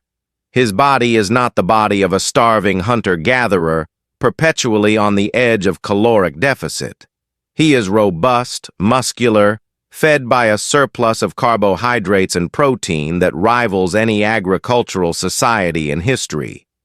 He stands by the edge of a managed lagoon, a body of water that glitters like a silver coin in the afternoon sun. This is not a natural pond. It is a machine for protein. His ancestors engineered the wetlands, building weirs and dams to trap the fish as the floodwaters receded. He watches the surface boil with the movement of the tambaki and the matrinxay. He does not need to hunt with the desperation of the chase. He harvests with the assurance of the farmer. The silent error of the wild, the unpredictability of the hunt, has been corrected by the engineering of the water. This integration of the wild and the domestic created a unique evolutionary duality. On one hand, it provided an immense survival advantage. The dispersed nature of the settlements meant that sanitation was managed naturally. The waste of the village was composted into the Terra Preta, feeding the fruit trees that circled the homes, rather than accumulating in festering cesspits as it did in Europe. The air was filled with the scent of roasting manioc and the smoke of the hearth, not the stench of sewage. The children playing in the streams were bathing in water that was filtered by the gallery forests, protected by a taboo against pollution. However, this openness was also a vulnerability. The Garden City relied on the stability of the climate and the stability of the social web. There were no stone walls to retreat behind. The walls of the Xingu were walls of living trees and the social contracts between the chiefs. It was a civilization built on trust and the assumption of continuity. They could not conceive of an enemy that did not respect the rules of the ritual, or a threat that could not be seen with the naked eye. As the afternoon deepens into the purple haze of the twilight, the sounds of the city change. The harsh cry of the macaws settles into the rhythmic chirping of the cicadas. In the longhouses, vast communal structures with roofs that slope down like the wings of a resting bird. The hammocks are slung. These houses are marvels of breathing architecture. They are cool in the day and warm at night, designed to allow the smoke to escape while keeping the rain out. Inside, the social brain of the tribe is active. Stories are told, lineages are recited, and the complex politics of the region are debated. There is no king here in the sense of a singular, autocratic tyrant. The power is distributed, just like the settlements. It is a heterarchy, a system of checks and balances where authority flows between the war chiefs, the peace chiefs, and the shamans. This political structure is mirrored in the landscape. Just as no single village dominates the others, no single individual holds absolute power. It is a democracy of the landscape, written in dirt and wood. But let us pause and consider the sheer scale of what was lost. Recent archaeological findings using the eye of the machine, LiDAR, suggest that the population of this region was 10, perhaps 20 times larger than previously thought. We are talking about millions of people living in a managed garden that stretched from the Andes to the Atlantic. They had altered the chemical composition of the atmosphere, capturing carbon in the soil and managing the evapotranspiration of the trees. They were the original geoengineers. Deep within the marrow of this history lies the tragedy of the first contact. The Xingu civilization was a masterpiece of isolation. For millennia, the vastness of the Amazon protected them. The sheer density of the forest acted as a shield against the empires of the Andes and the coast. But this shield became a trap. When the pale strangers arrived on the coast of Brazil, they brought with them the ancient accidents of the old world: smallpox, measles, influenza. These invisible killers did not need a road to travel. They moved from tribe to tribe, hand to hand, breath to breath. They raced down the beautiful, straight avenues of the Xingu before a single European boot ever touched the clay of the central plazas. The garden cities became silent tombs. The biography of the body ends here for millions. A fevered, confused death in a hammock, surrounded by family members who were too sick to bring water. The great green silence descended with terrifying speed. Without the constant weeding, the burning, and the sweeping, the forest reclaimed its territory. The pequi orchards were swallowed by the strangler figs. The fish weirs rotted and broke, releasing the silver coins back into the river. The thatch roofs collapsed, and the wooden pillars returned their carbon to the soil. Within a century, the great plazas were invisible, hidden beneath a canopy that looked pristine to the eyes of the explorers who arrived later. But the city did not disappear. It merely went to sleep. The DNA of the city is still there. It is in the Terra Preta that makes the modern corn grow tall. It is in the anomalous concentration of fruit trees that confuses the modern botanist. And it is in the memories of the surviving indigenous people who still dance the quarup in the center of the circular plaza, stamping their feet on the ground to wake the spirits of the ancestors who built a world where the city was the forest, and the forest was the city. As night fully claims the Xingu, the Southern Cross rises above the trees.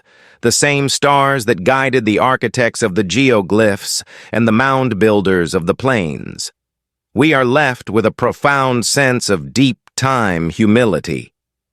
We, the builders of concrete and steel, often look back at the past with pity, imagining a life of brutish struggle. But here, in the garden cities, we see a mirror that reflects a different possibility. We see a people who solved the problem of urban living without destroying the biosphere that sustained them. They whisper to us from the dark earth. We were here. We were many. And we knew how to live. The rustle of the leaves in the wind is not just the sound of nature. It is the breathing of a sleeping giant.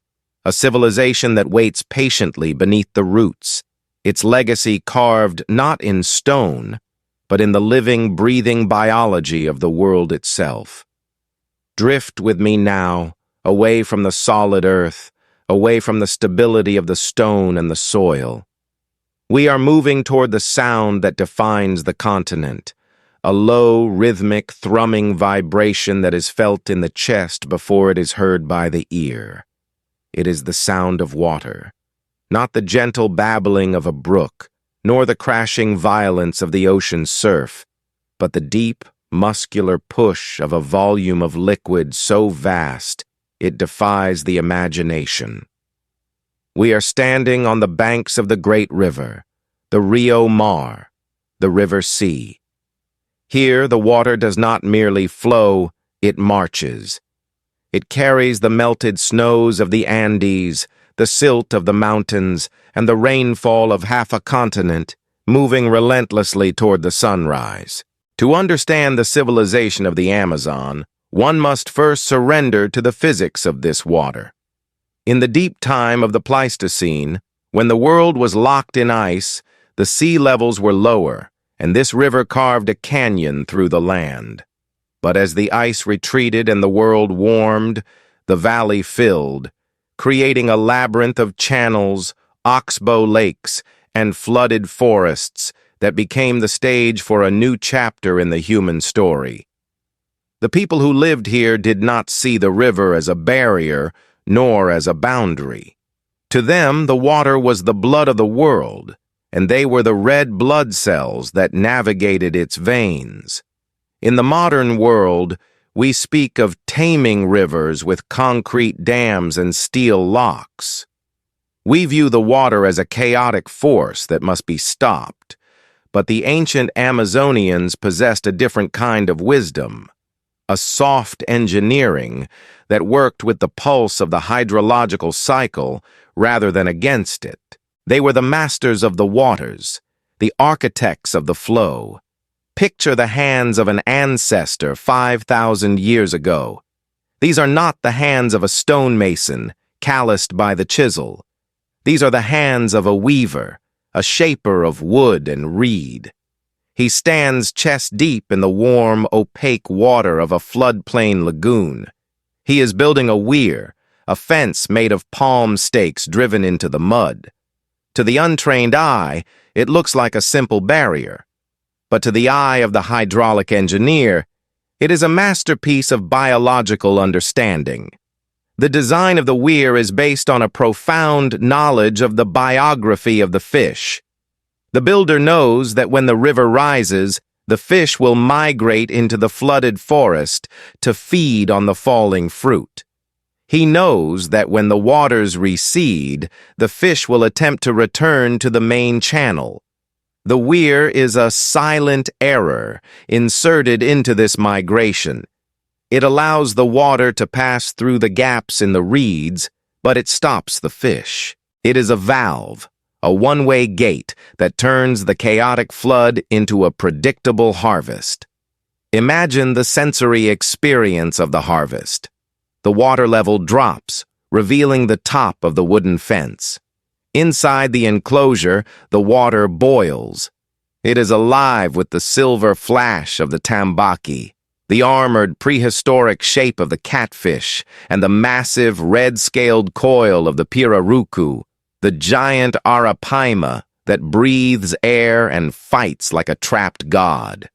This was not fishing in the way we understand it, with a line and a hook and a prayer. This was aquaculture. This was farming.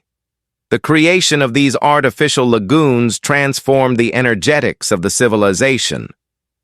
In the hunter-gatherer world of the savannah, protein is a rarity, a prize won through the exhaustion of the chase. But here, in the hydraulic empire, protein was a stored resource. The ponds were larders. They allowed the population to swell, to settle, to devote their caloric surplus to art, to ceremony, and to the construction of the great mounds. This mastery of the water required a specific evolutionary duality in the human form. The Amazonian body adapted to the canoe. Over generations, the upper body strength of the paddler became a defining trait. The memory of the muscle shifted from the running legs of the African plains to the pulling back, the shoulders, and the core stability required to balance a dugout craft in a moving current. The canoe was not just a vehicle, it was an extension of the body, a wooden prosthetic that allowed the human to walk on water. Let us follow a trader on a day-in-the-life journey down the liquid road. It is the golden hour of dawn. The mist lies heavy on the black water of the Rio Negro. The trader kneels in the prow of a canoe carved from a single massive trunk of cedar. The boat is 40 feet long, laden with the wealth of the interior, baskets of dried fish, balls of spun cotton, pots filled with curare poison, and perhaps the most precious cargo of all, greenstone amulets from the distant mountains. He is not traveling blindly. He carries a map in his mind, a hydrogeography that includes every bend, every sandbar, every current that shifts with the seasons. He knows the river not as a single entity, but as a family of waters. He knows the white water, the nutrient-rich, milky flow from the Andes that fertilizes the crops. He knows the black water, the acidic, tea-colored flow from the forest floor that preserves wood and keeps the mosquitoes at bay. He understands the meeting of the waters, where these two worlds collide and swirl in a marble cake of fluid dynamics. His journey is one of connection. The river was the internet of the prehistoric world. It allowed ideas, technologies, and genes to flow across the continent with a speed that was impossible in the dense forest. A style of pottery developed in the mouth of the Amazon could reach the foothills of the Andes in a matter of weeks. A new variety of manioc could travel 3,000 miles in the bottom of a canoe. This aquatic mobility bound the disparate tribes into a singular continental story. They were different nations, yes, speaking different languages, Arawak, Tupi, Carib, but they were united by the highway of the river. But the river was also a god. To the people of the Amazon, the water was sentient. It was the great serpent, the anaconda that encircled the world. In the mythology of the region, the Milky Way above was merely the reflection of the Amazon below, a river of stars where the souls of the dead paddled their celestial canoes. The cosmic mirror dictated their lives. They aligned their weirs and their planting cycles not just with the rains, but with the rising of the specific constellations that heralded the flood. The scientific discovery as story here lies in the soil and the sediment. Archaeologists digging in the Llanos de Mojos have found the remnants of these ancient hydraulic works, thousands of square kilometers of raised fields and canals. They look like a printed circuit board etched into the earth. For decades, we thought these were natural formations. We assumed the pristine myth, but the silent error in our assumption was exposed by the sheer geometric precision of the landscape. Nature does not build straight lines for 10 miles. Nature does not build zigzag fish traps of uniform dimension. The sheer labor required to build this system rivals the construction of the pyramids. But unlike the pyramids, which were built of dead stone to house the dead, the canals of the Amazon were built of living mud to feed the living. They were a technology of life, and they were sustainable. For 2,000 years, this system operated without salinizing the soil or destroying the fishery. It was a closed-loop system of management that modern civilization, with all its concrete and turbines, has yet to replicate. However, the vulnerability of this system was its reliance on the rhythm. The civilization was tuned to the pulse of the river. If the pulse faltered, if a mega El Niño caused a drought that dried the lagoons, or if a sudden catastrophic flood washed away the weirs, the larder would empty. The biography of the landscape reveals layers of abandonment, times when the canals were left to silt up, suggesting periods of climatic chaos where the water masters were defeated by the water itself. And then there is the silence of the biological collapse. When the Europeans arrived, they used the river as a highway for conquest. The liquid road that brought trade now brought the slaver and the sickness. The canoe, once the vessel of culture, became the vessel of escape. The people fled the main channels, retreating up the smaller tributaries, hiding in the interfluvial zones, the deep forest between the rivers. They abandoned the great fish farms. They abandoned the open trade. The river changed. Without the constant management of the weirs and the canals, the hydrology reverted to the wild. The lagoons silted in. The fish populations, once artificially concentrated, dispersed back into the vastness of the basin. The garden of the water became a wilderness once more. Today, as you stand by the banks of the Amazon, watching the brown water churn past, you are looking at a landscape that is suffering from amnesia. The emptiness of the riverbanks is an illusion. Once these banks were lined with settlements for thousands of miles, a continuous ribbon of humanity. The smoke of 10,000 fires once drifted over this water. The sound of 10,000 paddles once broke this surface. The legacy of the water remains, however, in the biodiversity. The incredible richness of the Amazonian fish species is, in part, a result of the niche construction of the ancient past. By creating so many diverse habitats, lagoons, canals, deep pools, the ancestors expanded the ecological space available for life. They were partners in the evolution of the river. As the sun sets, casting a blood-red light on the turbulent surface of the water, try to hear the echo of that lost time. It is a slow, rhythmic splashing, the sound of a civilization that did not fear the flood, but embraced it. They were the people who looked at the rising tide and saw not a threat, but a promise. They were the masters of the waters, and their story flows on, dissolved in the very chemistry of the river that continues to carve its way toward the sea. We have now traversed the land, the sky, and the water. We have seen the earth moved, the trees grafted, and the rivers diverted. But there is one final crucial element to this story, the moment of the end, and the silence that followed. We must now turn our eyes to the arrival of the pale strangers and the biological tragedy that reset the clock of the Amazon. The mist hangs low over the water, a suspended ocean of vapor that obscures the line where the great river ends and the sky begins. We are drifting now, carried by the current of history to a specific moment in time, a hinge upon which the fate of a continent turned. It is the year 1542. The air is thick, not just with humidity, but with the tension of two worlds about to collide. Listen closely.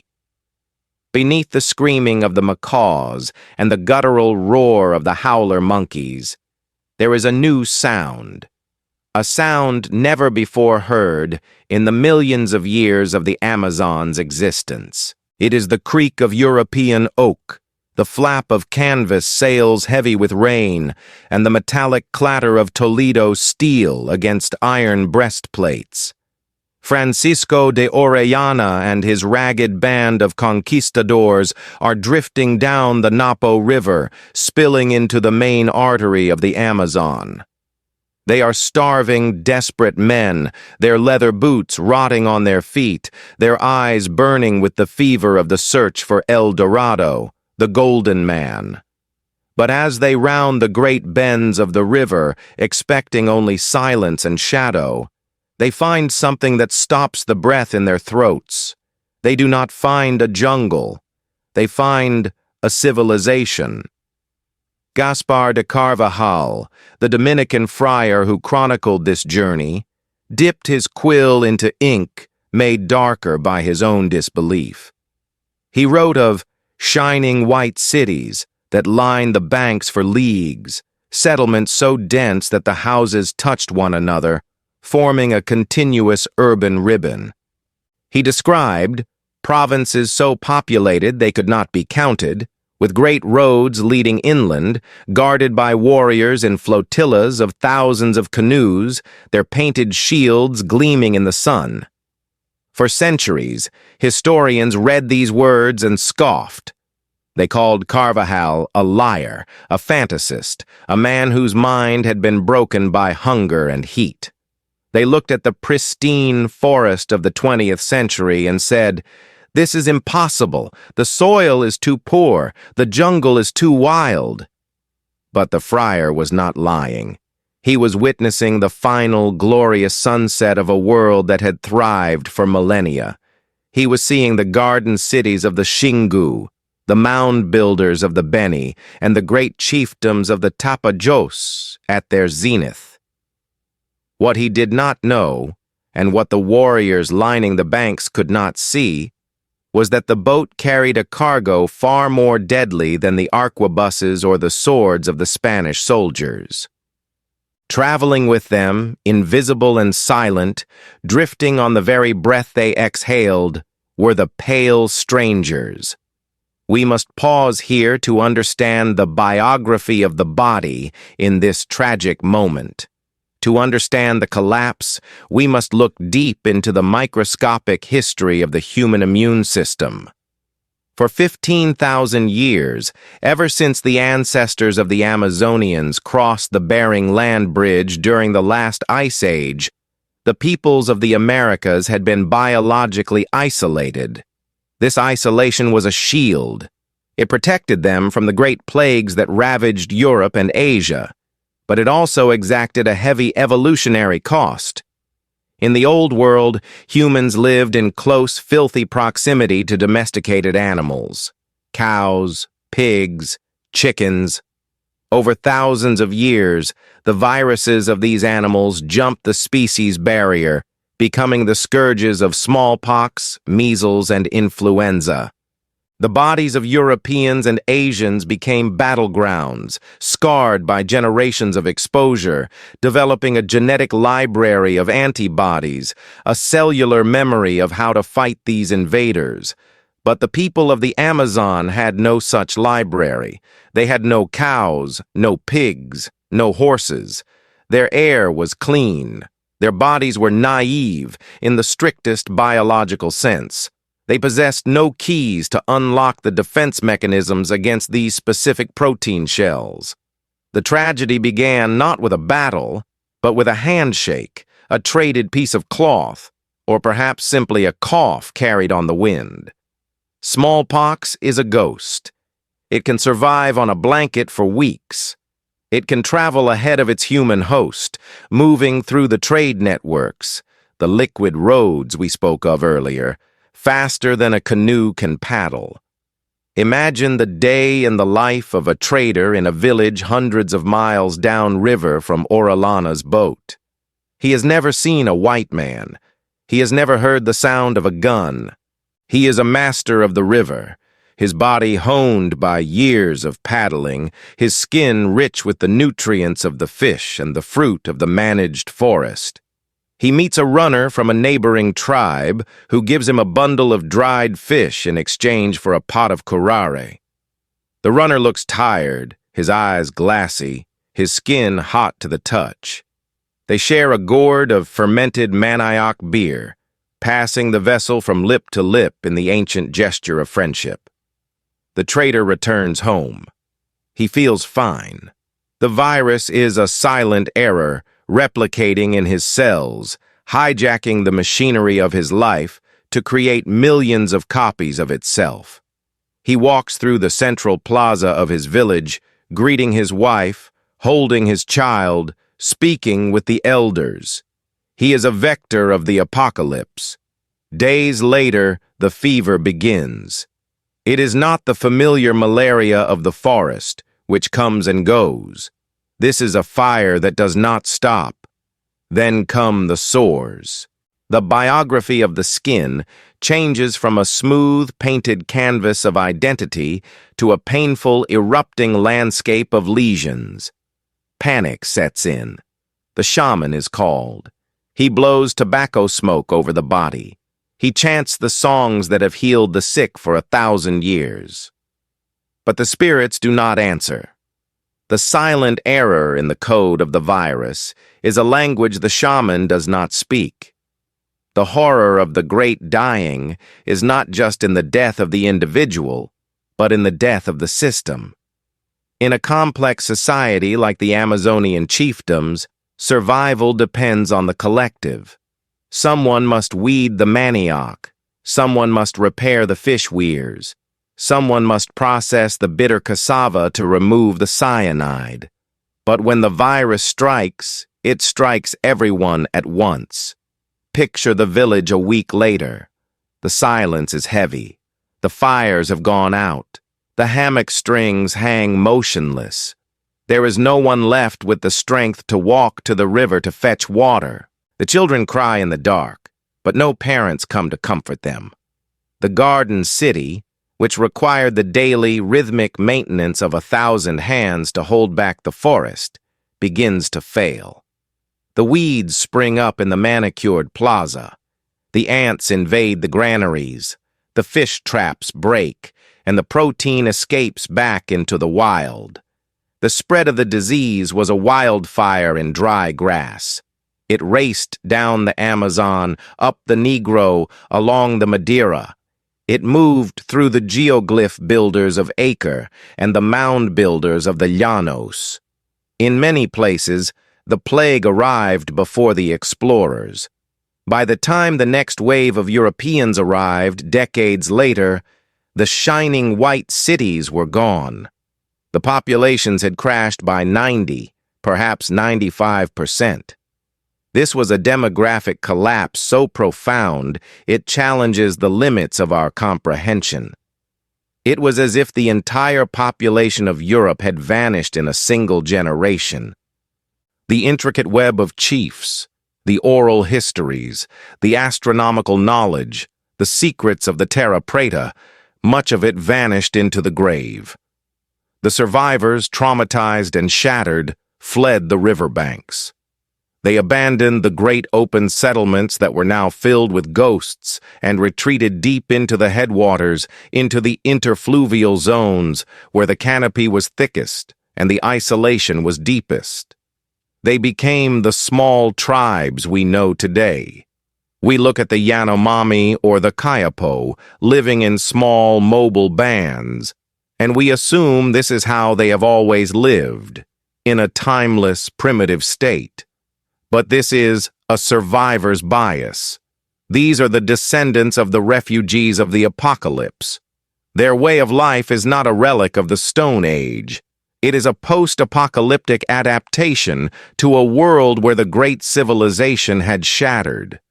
But the story of this collapse is not just a human story. It is a planetary one. The breath of the living earth reacted to the silence of the humans. For 3,000 years, the Amazonians had been burning the undergrowth, clearing the canopy for orchards, and keeping the forest in a state of managed growth. They were releasing carbon into the atmosphere, keeping the planet slightly warmer. When they died, the fires stopped. The great green silence descended. The forest, unleashed from human control, exploded outward. Billions of trees colonized the abandoned farmlands, the plazas, and the causeways. This massive, sudden regrowth of the jungle pulled an enormous amount of carbon dioxide out of the atmosphere. This Orbis spike, as scientists call it, was so significant that it contributed to the cooling of the entire planet. The Little Ice Age that froze the Thames in London and caused famines in Europe was, in a dark and twisted irony, linked to the dying breath of the Amazonian civilization. The death of the New World cooled the Old World. As the decades turned into centuries, the jungle completed its work. The wood of the longhouses rotted into humus. The earthworks were softened by the rain until they looked like natural hills. The pottery shattered and was buried under layers of leaf litter. By the time the scientific explorers of the 19th and 20th centuries arrived, men like Bates and Spruce, they saw a virgin wilderness. They saw a place where it seemed man was a guest who did not remain. They built a myth of the Amazon as a place hostile to civilization, a green hell where nature was too powerful to be tamed. They did not realize they were walking through a cemetery. They did not know that the towering Brazil nut trees they admired were the feral descendants of ancient orchards. They did not know that the black earth beneath their boots was an artifact of human engineering. The arrival of the pale strangers is a stark reminder of the vulnerability of the isolated. It teaches us that biology is the ultimate arbiter of history. No matter how high the mounds, how straight the roads, or how complex the philosophy, a single silent error in the viral code can bring it all down. Yet, in the silence of the genome, there is also resilience. The indigenous people of the Amazon today are the survivors of the survivors. They carry in their blood the memory of the collapse, but they also carry the knowledge of the forest. They are the guardians of the shards of the great design. As we drift away from this chapter of sorrow, let us not see the Amazon as a place of failure, but as a place of interrupted greatness. The green shroud covers the bones of the cities, but the spirit of the builders is not gone. It waits, woven into the biodiversity of the trees and the darkness of the soil, waiting for us to remember. The night is dark now. The fires of the great cities are extinguished. The songs of the plaza have faded. But the river flows on, indifferent to the tragedy, carrying the memory of the millions toward the sea. And as the forest takes back its own, we move into the final phase of our journey, the modern awakening, where the eye of the machine begins to peer through the leaves, and we finally begin to see what was hidden by the tragedy of the breath. The transition from the roar of civilization to the whisper of the wild does not happen in an instant, but neither does it take an eternity. It happens in the quiet, unguarded moments between the falling of the rain and the rising of the mist. Let us stand now in the center of a great plaza in the year 1600. The fires have been extinguished. The voices that once debated the movement of the stars and the price of pottery have been silenced by the invisible armies of the microbe. The human heartbeat of the Amazon has stopped, and in that sudden, terrifying vacuum, the earth takes a deep, shuddering breath and begins the long, slow work of reclamation. Imagine the atmosphere of this abandoned world. It is a heavy, humid stillness, suspended in the amber light of the late afternoon. The smoke of the hearths no longer keeps the insects at bay. The air fills with the droning vibration of a billion wings, mosquitoes, sandflies, sweat bees, claiming the airspace that was once the domain of human conversation. The smell of the village changes. The scent of roasting manioc, of curing tobacco, of human sweat and wood smoke fades, replaced by the damp, metallic tang of mold, the sweetness of rotting fruit, and the rich, dark odor of wet humus. This is the onset of the great green silence. It is not an empty silence, but a biological one, a wall of sound woven from the calls of things that do not know or do not care that an empire has fallen. The jungle is not a passive backdrop. It is a creature of immense predatory patience. For centuries, it was held back by the collective will of the gardeners, by the sharp edge of the stone axe and the cleansing heat of the controlled fire. But the moment the hand falls from the handle of the hoe, the forest leaps forward. It begins with the light. In the manicured plazas and the wide, open avenues of the garden cities, the sunlight strikes the ground with a ferocity that the deep forest never sees.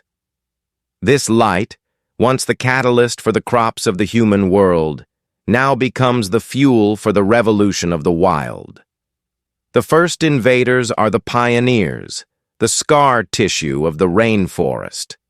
The cecropia trees, with their broad, silver-backed leaves and hollow stems, race toward the sun. They are the sprinters of the botanical world, growing feet in a matter of days, their roots gripping the hard-packed clay of the plaza floors.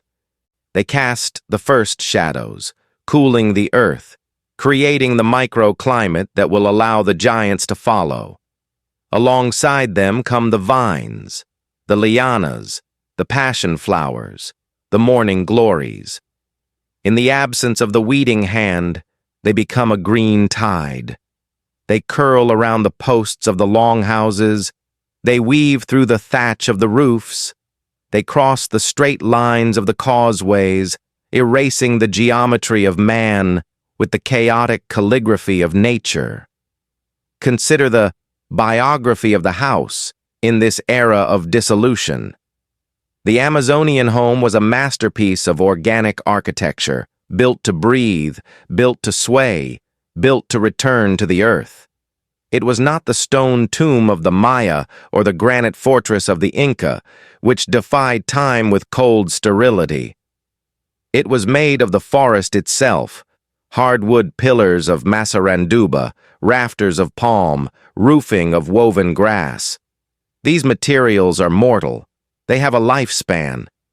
Without the smoke of the cooking fire to dry the thatch and coat the wood in preserving soot, the decay begins immediately. The humidity of the Amazon is a solvent. It dissolves structure. Fungi, the microscopic undertakers of the ecosystem, bloom in the damp corners of the abandoned dwellings.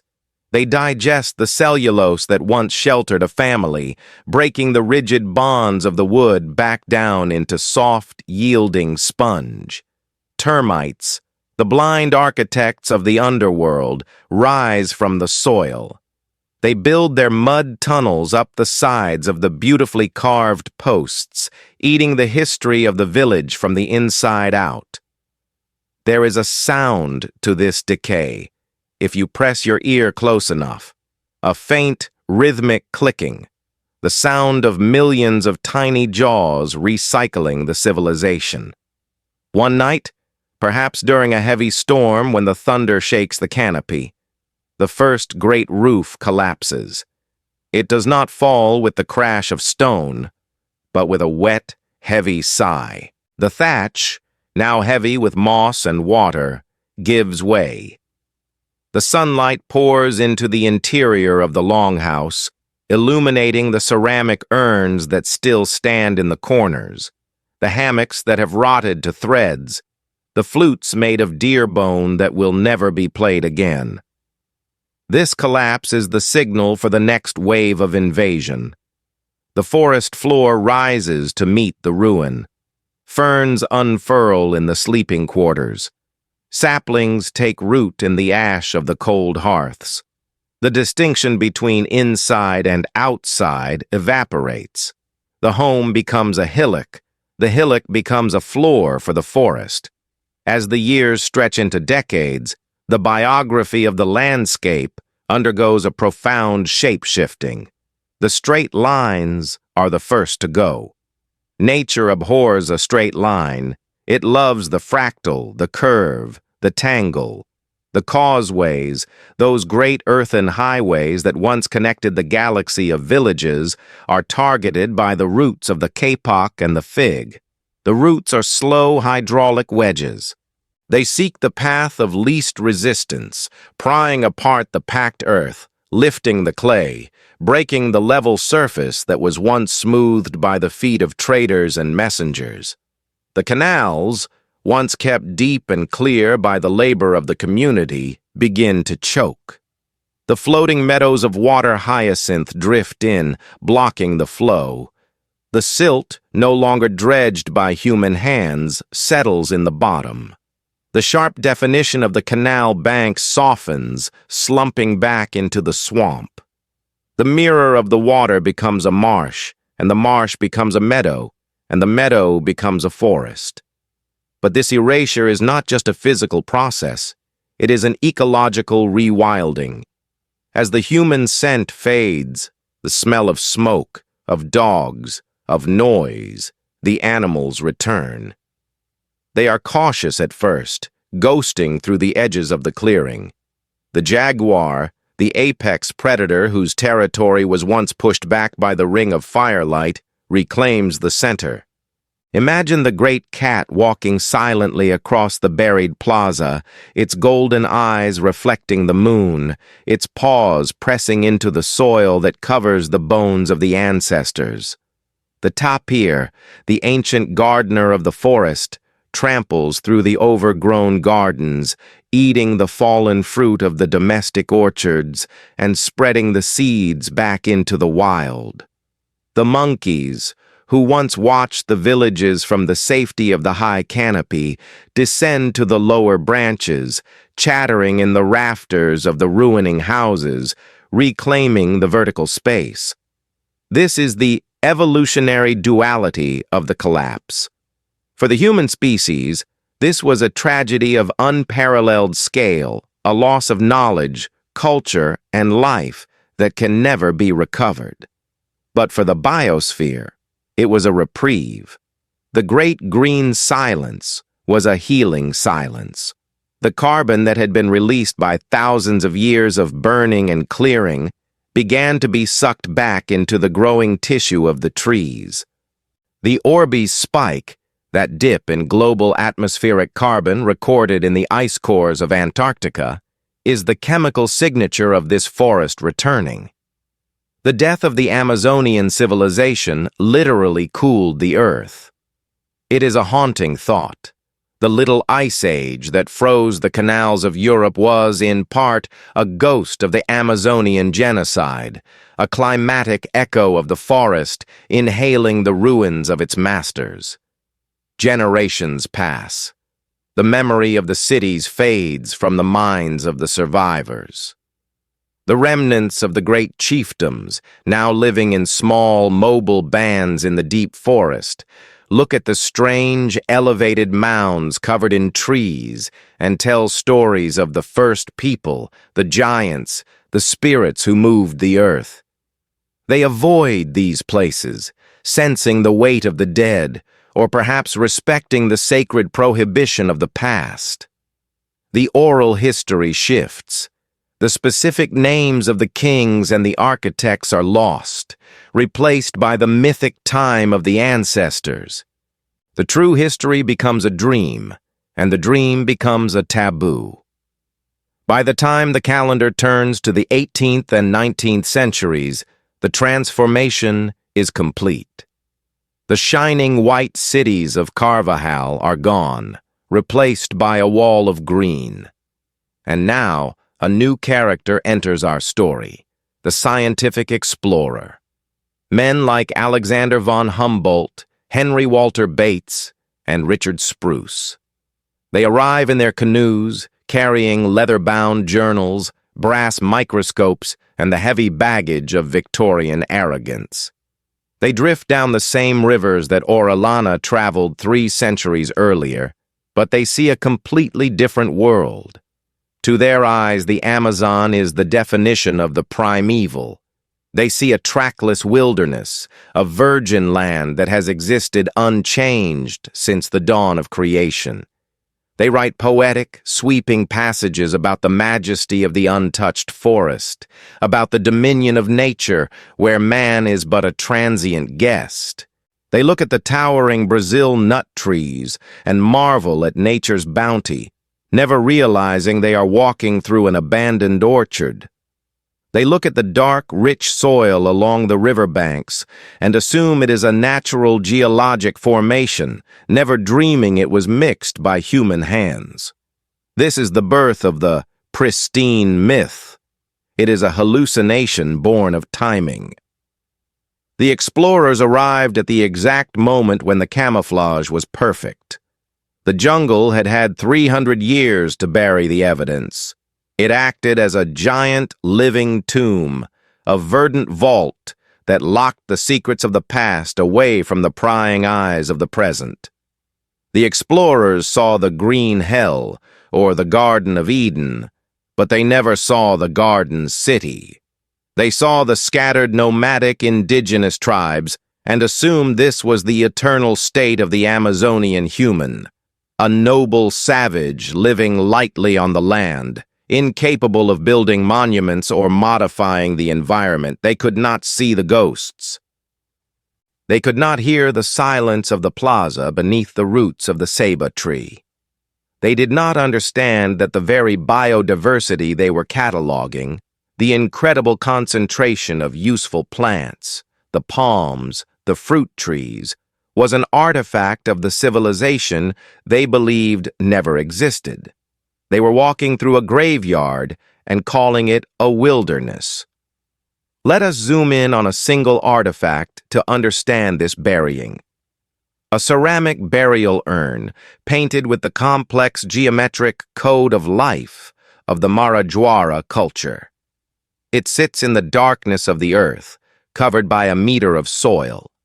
Above it, the roots of a strangler fig wrap around the clay, cradling it, holding it in a grip that is both protective and destructive. The paint, made from genipapo and annatto, fades in the acidity of the groundwater. The urn is silent. It holds the bones of a grandmother who remembered the great feasts, the trade with the Andes, the time before the sickness. Now, a beetle crawls across the rim. A worm burrows through the soil nearby. The urn has become part of the geology. It is no longer an object of culture. It is a stone in the belly of the forest. The day in the life of the forest during this time is a cycle of ruthless recycling. A storm topples a giant mahogany tree. As the root ball rips out of the earth, it exposes a flash of black soil, terra preta, and perhaps a shard of pottery glinting in the brief sunlight. A macaw lands on the fallen trunk, cracking a nut. It drops the shell. The shell falls into the hole, resting next to the pottery. The rain comes, washing mud over the shard, burying it again. The gap in the canopy triggers a race among the saplings. Within 5 years, the hole is gone. The pottery is hidden once more. The evidence is revealed and concealed in a single breath of the forest, unseen by any human eye. This great green silence creates a psychological barrier for the Western world. Because the civilization was built of wood and earth, and because the jungle is such an efficient eater of these materials, the West denied the Amazon its history. We look for stone. We look for the Parthenon, for the pyramids, for the Great Wall. When we didn't find them in the Amazon, we assumed there was nothing there. We confused the durability of the material with the complexity of the culture. We judged the civilization by its ruins, not realizing that the ruins were the forest itself. But the earth remembers. Deep within the silence, the chemical signature of the civilization remained. The Terra Preta did not vanish. It sat there, a dark, fertile anomaly in the sea of red clay, waiting. The charcoal within it is stubborn. It resists the rot. It holds its carbon for thousands of years. It is a silent witness that refuses to be gagged by the vines. And the distribution of the trees, the hyperdominance of the useful species, remained as a living map, a botanical code that we were too illiterate to read. As the 19th century bleeds into the 20th, the silence begins to be broken again, not by the return of the indigenous kings, but by the roar of the rubber boom, the chainsaw, and the bulldozer. The modern world turns its hungry eye to the Amazon, seeing it as a resource to be extracted. And in our ignorance, believing the land to be empty, we begin to destroy the very library we haven't yet learned to read.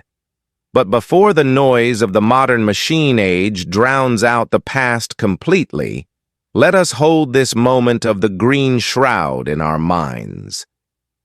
It is a time of melancholy beauty, a time when the planet reclaimed its child, a time when the jaguar was the king of the plaza, and the vine was the emperor of the road. It reminds us of the impermanence of our own works. It whispers to us that if we were to vanish tomorrow, the earth would not mourn. It would simply grow. The concrete would crack, the glass would shatter, and the green silence would descend once more, patient and eternal, turning our cities into the soil of the future. The silence is a lesson. It teaches us that we are not the masters of the earth, but merely its tenants. And in the Amazon, the landlord is always waiting to take back the keys. As you drift deeper into the night, imagine the forest covering you like a blanket, heavy, warm, and alive. Feel the slow pulse of the roots moving beneath you. You are part of this cycle.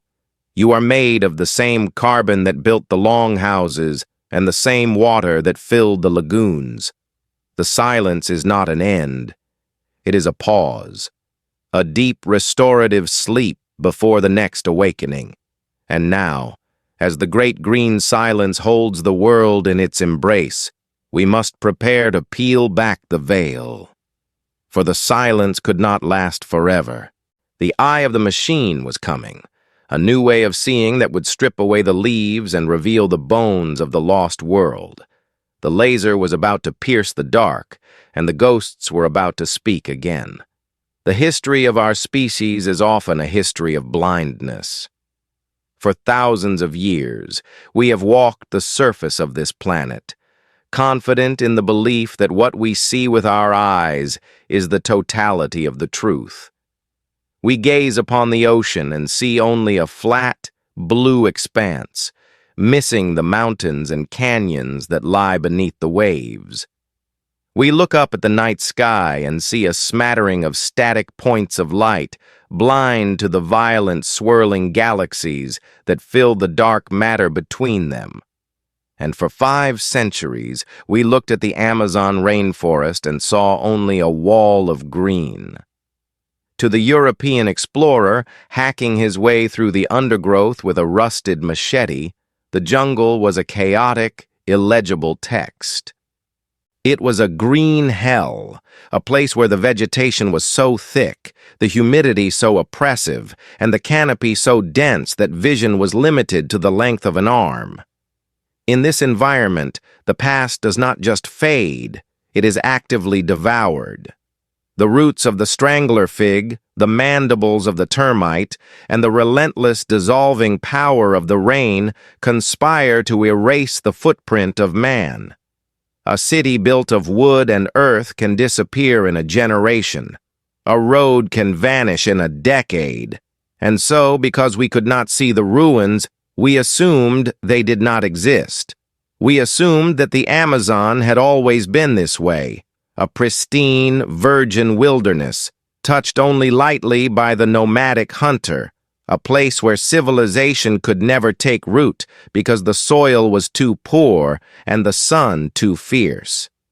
But in our modern age, a new kind of vision has been gifted to us, not by biology, but by physics. We have learned to look at the world not with the limited spectrum of the primate eye, but with the eye of the machine. We have learned to see with the laser.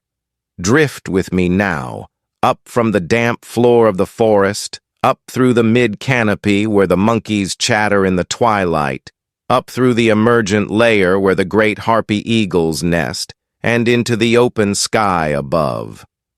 Hovering there, suspended like a hummingbird in the blue expanse, is a small aircraft. It carries a device of profound subtlety, a LiDAR scanner. Light detection and ranging. It sounds cold, clinical, a word belonging to the laboratory. But in practice, it is a form of magical realism. Imagine the machine at work. As the plane flies over the endless, undulating carpet of the treetops, the scanner fires a stream of laser pulses toward the ground. It does not fire once or twice, but hundreds of thousands of times per second. It unleashes a rain of light, a silent, invisible downpour of photons. These particles of light travel at cosmic speeds, crashing into the leaves of the canopy. Most of them bounce back immediately, reflecting off the chlorophyll of the upper branches. But a few, the persistent ones, the travelers, slip through the gaps. They dodge the broad leaf of the heliconia, they slip past the coil of the liana, they thread the needle between the fern fronds. They travel all the way down to the forest floor, hitting the earth itself. And then they return. They bounce back to the sensor in the sky. By measuring the infinitesimal difference in the time it takes for the light to return from the top of the tree versus the bottom of the ground, the machine can do something the human eye cannot. It can strip the forest naked. It can digitally defoliate the landscape. Let us move from the sky to the quiet, air-conditioned room of the archaeologist. The air is cool, smelling of ozone and coffee. On the screen, the data begins to load. At first, it looks like a chaotic static, a cloud of millions of points. But then, with the click of a mouse, the vegetation is removed. The green shroud is lifted. The trees vanish. The vines dissolve. And what is left is the naked skin of the earth. This moment of revelation is one of the most haunting experiences in modern science. It is like watching a ghost materialize in a photograph. Where the eye saw only a flat, impenetrable jungle, the laser reveals a landscape that has been sculpted, terraced, and engineered on a continental scale. We look at the screen, and the screen looks back at us with the face of a lost civilization.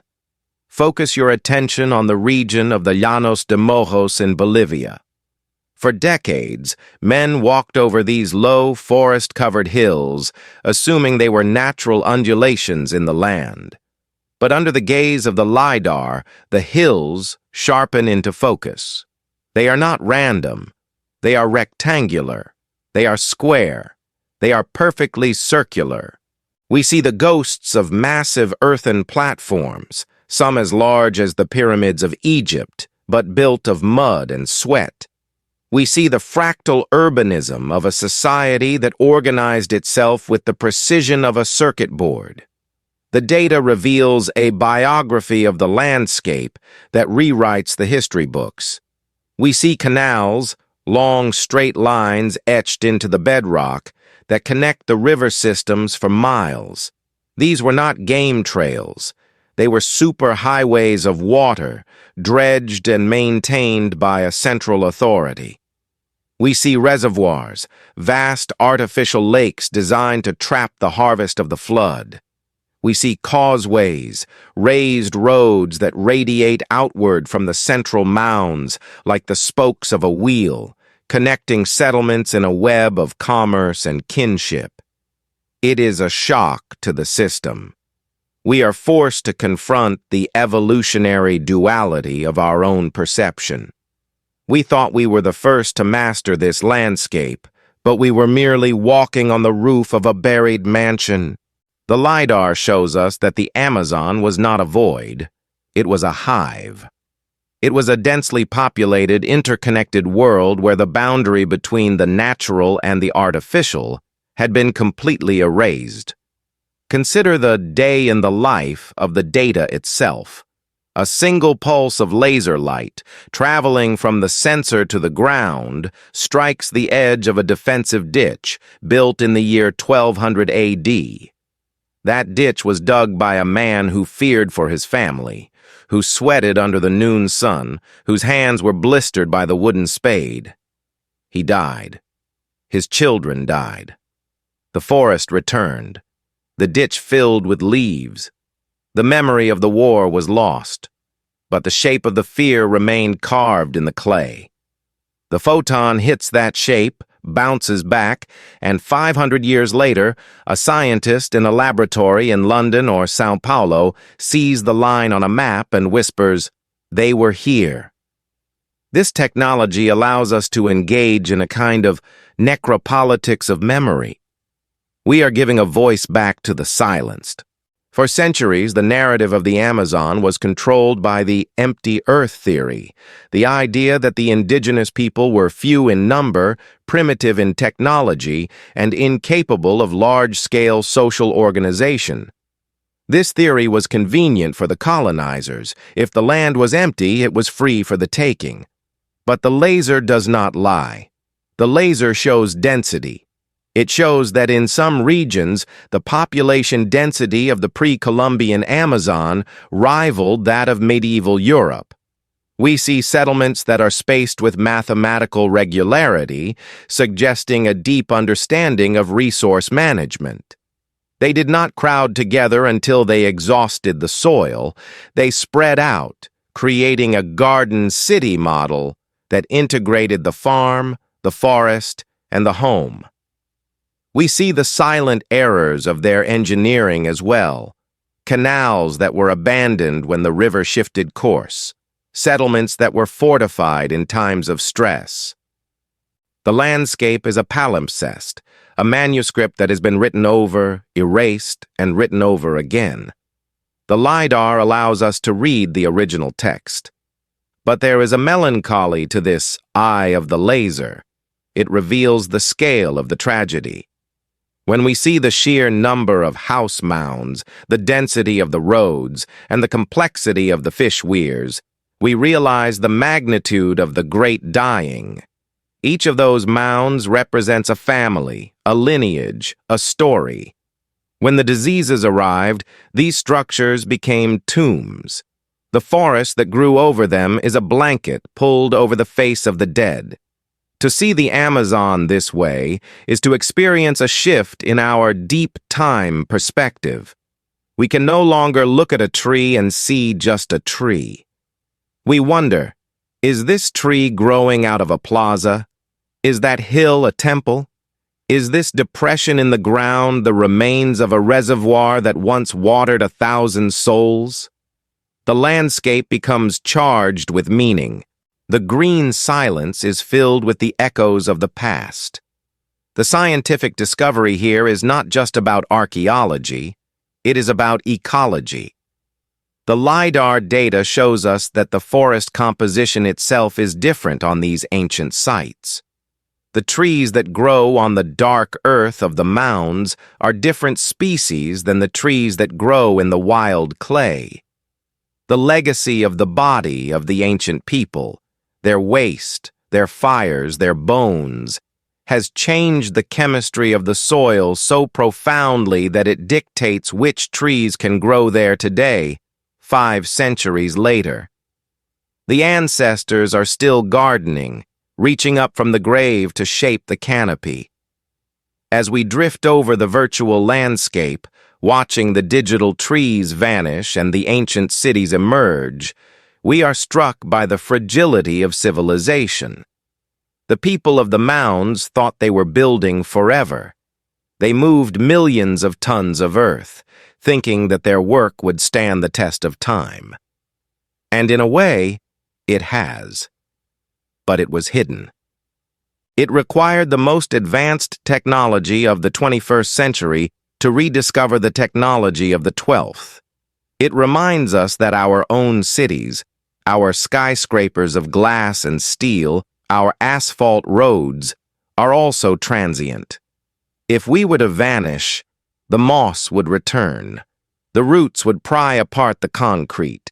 And perhaps, 1,000 years from now, some future intelligence would fly over the ruins of New York or London with a scanner, stripping away the vegetation to say, "Look, there were patterns here. There were people here." The eye of the laser is a tool of humility. It teaches us that the world is older, richer, and more complex than we can imagine.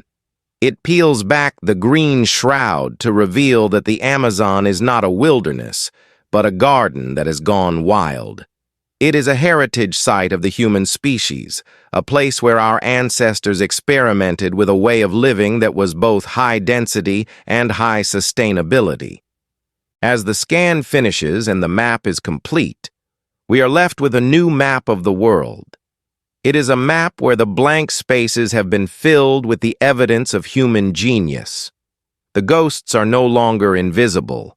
They are glowing on the screen, etched in light, testifying to the endurance of the human spirit. We have been walking over the ruins of a lost world without ever knowing it. But now, finally, we can see. The veil has been lifted, and the scale of the civilization is undeniable. But as we stare at these maps of the past, a question arises. What is the legacy of this lost world? Is it merely a collection of dead mounds and dry canals, or is there something living, something vital that survived the collapse? To find the answer, we must turn our gaze from the macro to the micro, from the satellite view of the landscape to the molecular view of the soil itself. We must descend into the final mystery, the black earth that refuses to die. Let us kneel now, lowering our bodies until our knees press into the damp leaf litter of the forest floor.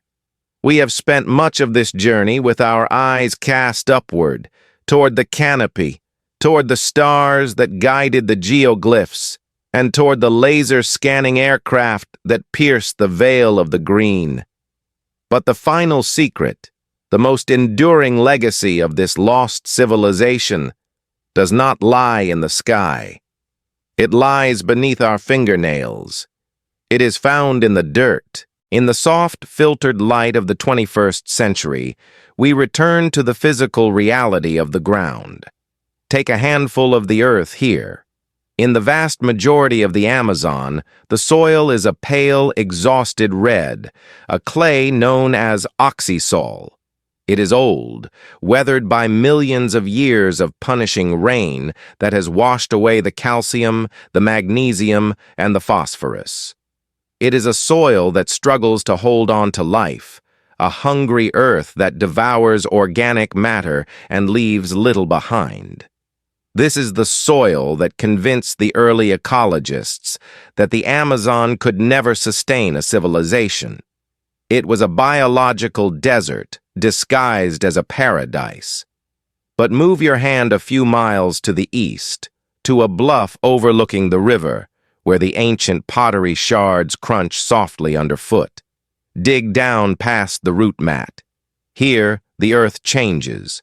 It turns black, a deep, rich, velvety black that absorbs the light. It feels different in the hand, greasy, friable, crumbling with a richness that smells of history.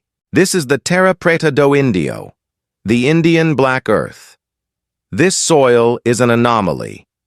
In the strict geological biography of the planet, it should not exist. It is a silent error in the natural order, a glitch in the weathering process. It is the only soil on Earth that was not born of rock and rain, but of human intention. It is an artifact. Just as a cathedral is a monument of stone, Terra Preta is a monument of carbon. It is the physical residue of a culture that understood a chemical secret we are only just beginning to rediscover: the power of arrested decay. Imagine the day in the life of the soil itself, thousands of years ago. It began as the waste of the village, the fish bones from the evening meal, the manioc peelings, the broken clay of a water jug, the ash from the hearth. In our modern world, we view waste as a problem, something to be buried in a landfill and forgotten. But the Amazonians viewed waste as an input. They practiced a form of alchemy. They took the biomass of the forest and subjected it to a cool fire, a smoldering, oxygen-starved burn that turned the wood not into white ash, which washes away, but into biochar, pure, stable elemental carbon. When this charcoal was mixed into the earth, it acted like a coral reef for the microscopic world. Its porous structure provided a habitat for billions of bacteria and fungi. It acted like a sponge, holding on to the nutrients that the rain tried to steal. It transformed the sterile clay into a living battery of fertility. And the most miraculous part of this biography of the soil is that it is alive. It grows. The microbial communities within the Terra Preta reproduce, slowly expanding the footprint of the dark earth even centuries after the humans have gone. It is a technology that repairs itself. Today, in a world that is trembling under the weight of ecological collapse, this ancient soil offers a lesson that is both humble and revolutionary. We have spent the last 2 centuries depleting the soils of the world, mining them for nitrogen, stripping them of their structure, turning the living skin of the planet into dust. We have acted as the masters of the earth, forcing it to yield. But the Amazonians acted as the partners of the earth. They proved that human habitation does not effectively mean degradation. They proved that it is possible for a human society to inhabit a landscape and leave it richer, more fertile, and more biodiverse than they found it. This is the legacy of the dark earth. It challenges the very concept of the pristine. We often think that the best way to protect nature is to remove humans from it, to create a wilderness where no foot treads. But the Terra Preta tells us that the most vibrant parts of the Amazon are the parts where humans lived the most intensely. The biodiversity of the forest is higher on the dark earth sites than in the surrounding jungle. The trees are taller. The fruit is sweeter. The silent error of human intervention became a blessing for the biosphere. But the legacy is not just chemical, it is cultural. The people did not all vanish. The great dying claimed millions, yes, and the cities were silenced. But in the deep headwaters, in the protected reserves of the Xingu and the Rio Negro, the descendants of the architects still live. They are the Cuicuro, the Kayapo, the Desana, the Yanomami. For centuries, we viewed them as remnants, as simple tribes living in a timeless present.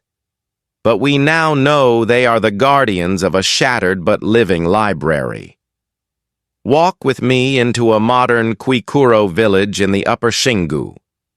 The layout of the village is a ghostly echo of the great geometric cities of the past. The central plaza is still there, swept clean, a circle of bare earth where the rituals of the sun are still performed.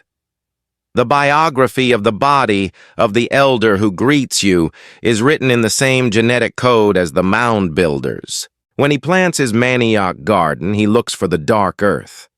He knows, with a knowledge passed down through oral tradition, that this soil is the gift of the ancestors. He calls it the earth that grows. He creates new dark earth today, unconsciously mimicking the chemistry of the past. He burns the corn husks. He throws the ash on the midden. He is maintaining the metabolic link between the human and the humus. His language, too, is a legacy. Embedded in the Tupi and Arawak words for plants, for seasons, for soil types, is a scientific taxonomy that rivals that of any university. They have names for ecological relationships that we do not yet understand. They are the keepers of the software of the forest, while we are only just beginning to understand the hardware of the trees. There is a profound evolutionary duality in their existence today. They are the survivors of the apocalypse, living in the ruins of their grandfather's world. They face the new threats of the chainsaw, the soy plantation, and the gold miner. They are vulnerable. And yet, they possess the very adaptation that the modern world desperately needs. As we face the warming of the atmosphere, a crisis caused by the release of carbon, we look to the Amazonian method of locking carbon into the soil as a potential salvation. The biochar revolution in modern agriculture is a direct intellectual descendant of the Amazonian hearth. The ancient accident has become a modern hope. The day in the life of a Brazil nut tree helps us understand this connection. Stand at the base of one of these giants, a Bertholletia excelsa, towering 50 meters into the air, its trunk as wide as a house. This tree is likely 400 years old. It started its life in the shadow of a living city. It sprouted from a seed that was perhaps dropped by a child running along one of the raised causeways. Its roots dug down and found the Terra Preta, the rich black legacy of the midden. It feasted on the calcium of the fish bones discarded by a civilization that is now gone. Today, that tree is a pillar of the ecosystem. It feeds the agouti, the macaw, and the modern indigenous collector. It pumps tons of water into the atmosphere, creating the flying rivers that rain down on the cities of São Paulo and Buenos Aires. It is a living artifact. To cut it down is not just to destroy a tree, it is to erase a page of history. The forest is not a collection of raw materials, it is a heritage site. Every grove of bamboo, every concentration of acai palm, every patch of dark earth is a stanza in a poem that was written by the ancestors. As we stand in the twilight of this realization, the eye of the laser and the hand in the dirt come together. Science has validated what the indigenous people always knew, that we are part of this web. We are not outside observers. The silent errors we make today, the plastic in the ocean, the carbon in the air, will be the geology of the future. The Amazonians left a geology of fertility. What will we leave? The legacy of the dark earth is a call to action, but it is a quiet, contemplative call. It asks us to rethink our place in deep time. It asks us to see the human capacity for creation as equal to our capacity for destruction. It suggests that we can be a keystone species, an organism that enhances the environment for all others. The cities may be buried. The wooden flutes may have rotted. The names of the great chiefs may be lost to the wind. But the wisdom of their construction remains. It is etched into the very chemistry of the ground. It is held in the biodiversity of the canopy that reaches for the sun. It is whispered in the rustle of the leaves. As you prepare to leave this world of the past and return to your own sleep, remember the dark earth. Remember that beneath the chaos of the surface, there is a deep, fertile memory that waits for us. The earth remembers everything. It remembers the care with which it was treated. And it is waiting, patiently, for us to learn how to touch it with the same reverence again. The story of the Amazon is not over. It is merely changing chapters. And as the descendants of the ancient ones stand guard over the black soil, they remind us that the end of one world is often the seed of the next.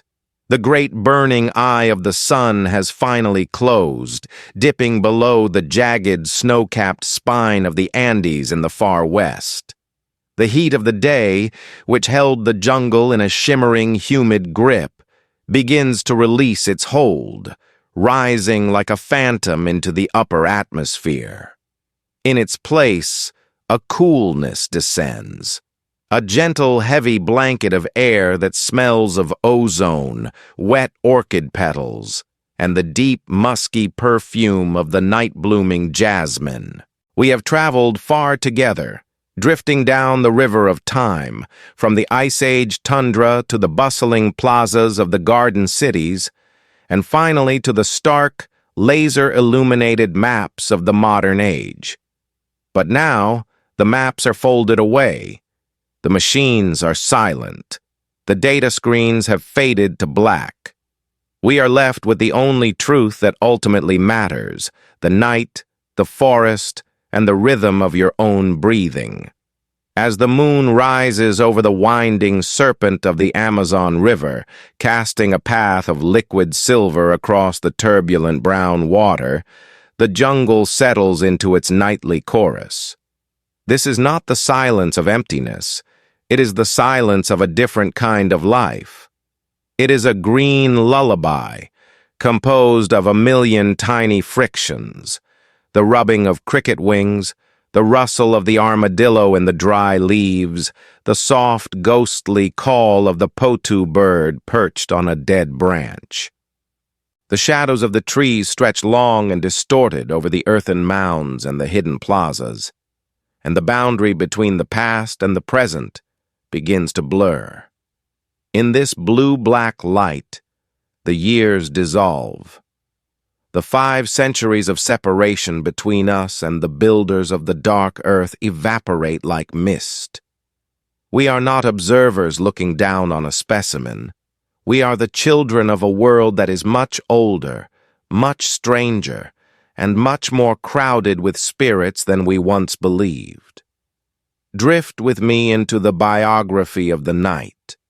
For millions of years, the human body has had a complicated relationship with the darkness. On the savannas of our origin, the night was a time of terror, a time when the lions hunted and the eyes of the predators shone in the tall grass. To sleep was to be vulnerable. It was an evolutionary risk, to close one's eyes, to paralyze the muscles, to disconnect the conscious mind from the sensory inputs of the world. And yet sleep was necessary. It was the time when the brain consolidated memory, when the muscles repaired the micro-tears of the day's labor, when the body prepared itself for the next sunrise. Here, in the vast garden cities of the Amazon, the night was transformed. The evolutionary duality of sleep, the tension between the need for rest and the fear of death, was resolved by the architecture of the community. Imagine the sensation of safety that our ancestors felt as the sun went down over the Xingu or the Beni. They were not huddled alone in a cold cave. They were cradled in the hammock, the great invention of the tropics.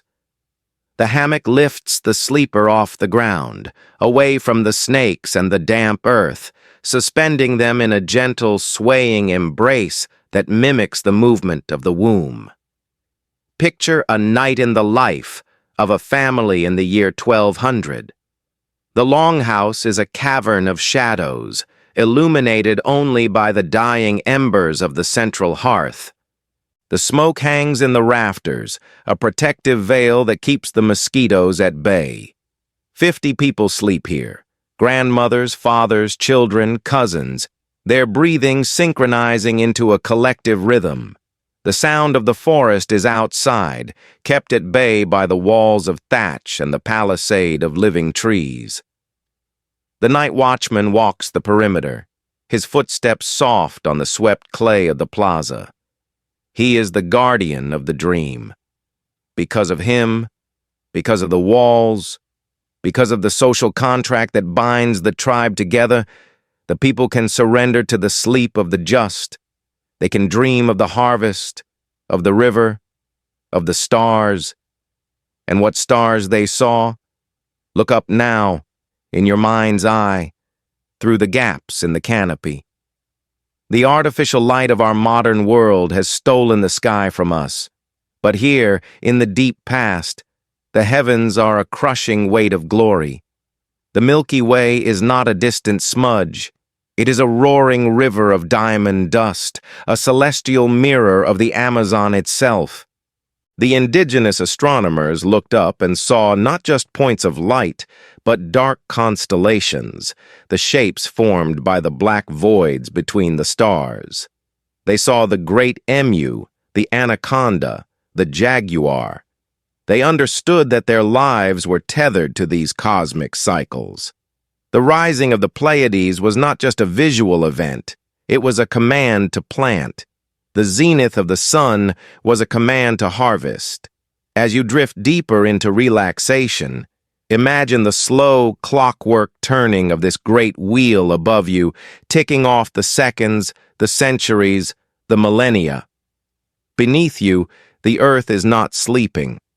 The Terra Preta, that dark, miraculous skin of the planet, is most active in the dark.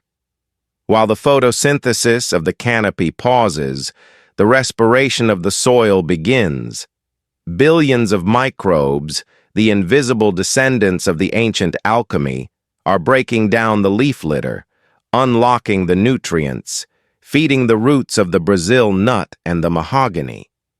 This is the breath of the living earth. It is a slow, cool combustion that has continued uninterrupted for thousands of years. It is the heartbeat of the ancient ones, pulsing in the dark, fertile soil. Every atom of carbon in that ground was once part of a living thing. A piece of wood carried by a human hand, a fish bone picked clean by a human mouth. The soil is a cemetery, yes, but it is a cemetery that gives birth. The cities are buried, but they are not dead. They are merely waiting. They are part of the eternal cycle of growth and decay that defines the tropics. In our linear view of history, we see ruins as failures. We look at the crumbled stone of Rome or the overgrown mounds of the Amazon, and we think, they fell. But in the circular view of the forest, nothing falls. It only returns. The wood rots to feed the fungus. The fungus feeds the tree. The tree drops the fruit. The fruit feeds the tapir. The tapir feeds the hunter. The hunter returns to the earth.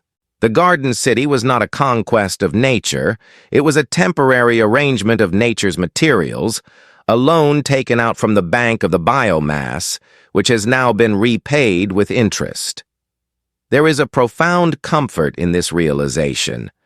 We often carry the weight of the world on our shoulders, believing that we must maintain everything, that we must build things that last forever. But the Amazon teaches us the wisdom of impermanence. It teaches us that it is okay to fade. It is okay to let the vines creep back in. It is okay to rest. The great chiefs, the master architects who designed the geoglyphs, the engineers who diverted the rivers, they have all returned to the silence. Their struggles are over. Their anxiety about the floodwaters or the harvest has dissolved into the peace of the sediment. And yet, their work remains. It remains in the genetics of the fruit trees, in the richness of the soil, in the geometry of the landscape that the laser eyes of our machines have finally revealed. As the night deepens, the temperature drops, and a mist begins to rise from the river. It curls through the undergrowth like a white spirit, softening the edges of the world. It wraps around the trunks of the kapok trees, those ancient sentinels that stand guard over the hidden ruins. Imagine yourself wrapped in this mist, protected, hidden, safe. You are walking through the great green silence, but you are not afraid. You know the way. You are walking on a road that was built by feet that knew the earth as a friend. The legacy of the body is present in you too.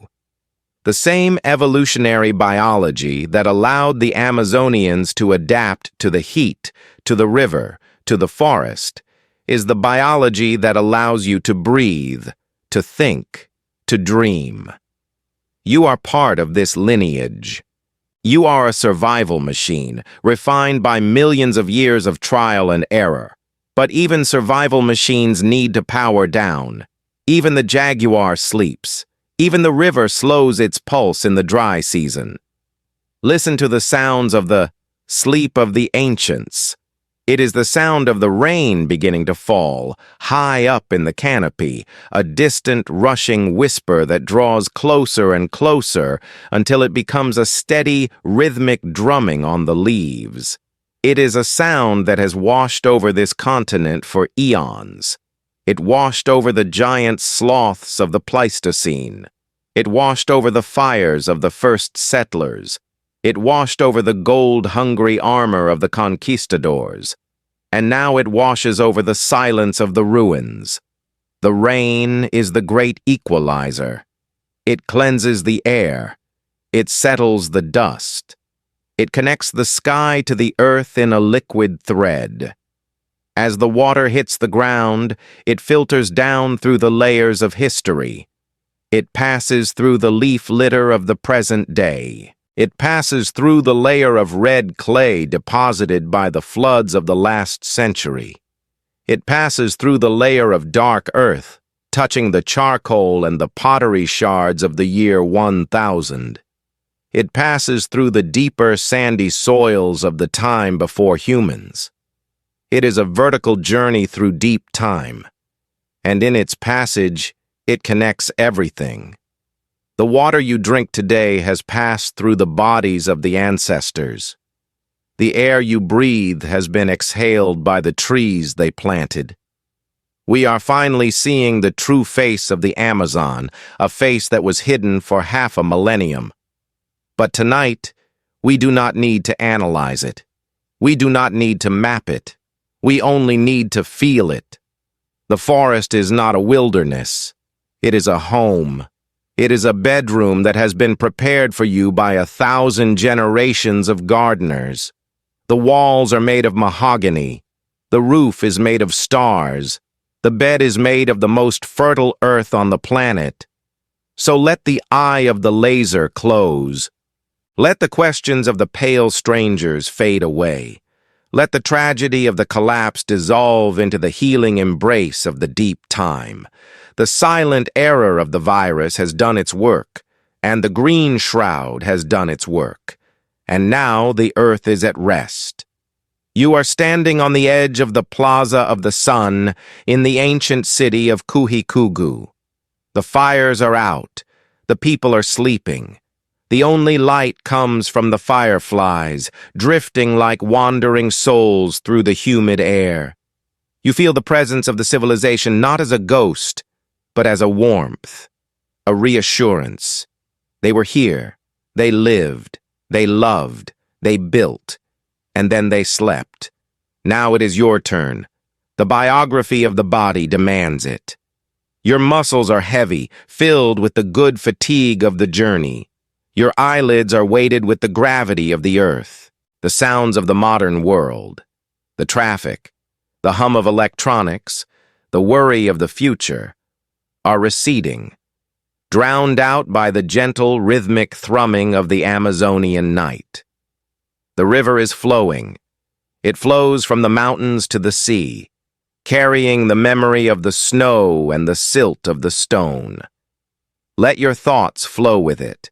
Do not hold on to them. Let them drift downstream, around the bend, out of sight. You are a vessel on the liquid road, carried by a current that is older and stronger than your own will. Deep within the Acre region, the geoglyphs lie silent under the moon. The perfect circles and squares are etched into the clay, open to the sky. They are the theaters of the soul, and tonight, the play is silence. The audience is the stars. The performance is the slow, steady breathing of the planet. Deep within the Beni, the mounds rise from the flooded plains. They are islands of safety in a sea of dreams. You are safe on the mound. The water may rise, but you are elevated. You are held up by the labor of the ancestors. Deep within the Xingu, the garden cities breathe. The trees exhale oxygen. You inhale peace. The symbiosis is complete. The boundary between you and the forest dissolves. You are not separate from nature. You are nature. You are carbon, water, and stardust, arranged for a brief moment into a waking form, and now returning gently to the form of rest. The great green silence is not empty. It is full of potential. It is the silence of the seed waiting for the rain. It is the silence of the egg waiting for the warmth. It is the silence of the mind waiting for the dream. Rest now. The story is told, the map is drawn, the secret is revealed. And the secret is this: you are home. The earth remembers everything, and it holds you now, just as it held the pottery, just as it held the bones, just as it holds the roots of the great trees. The heartbeat of the ancient ones pulses in the dark, fertile soil, slow and steady, a drum that beats only for you. Sleep, sleep, sleep in the arms of the ancient living earth.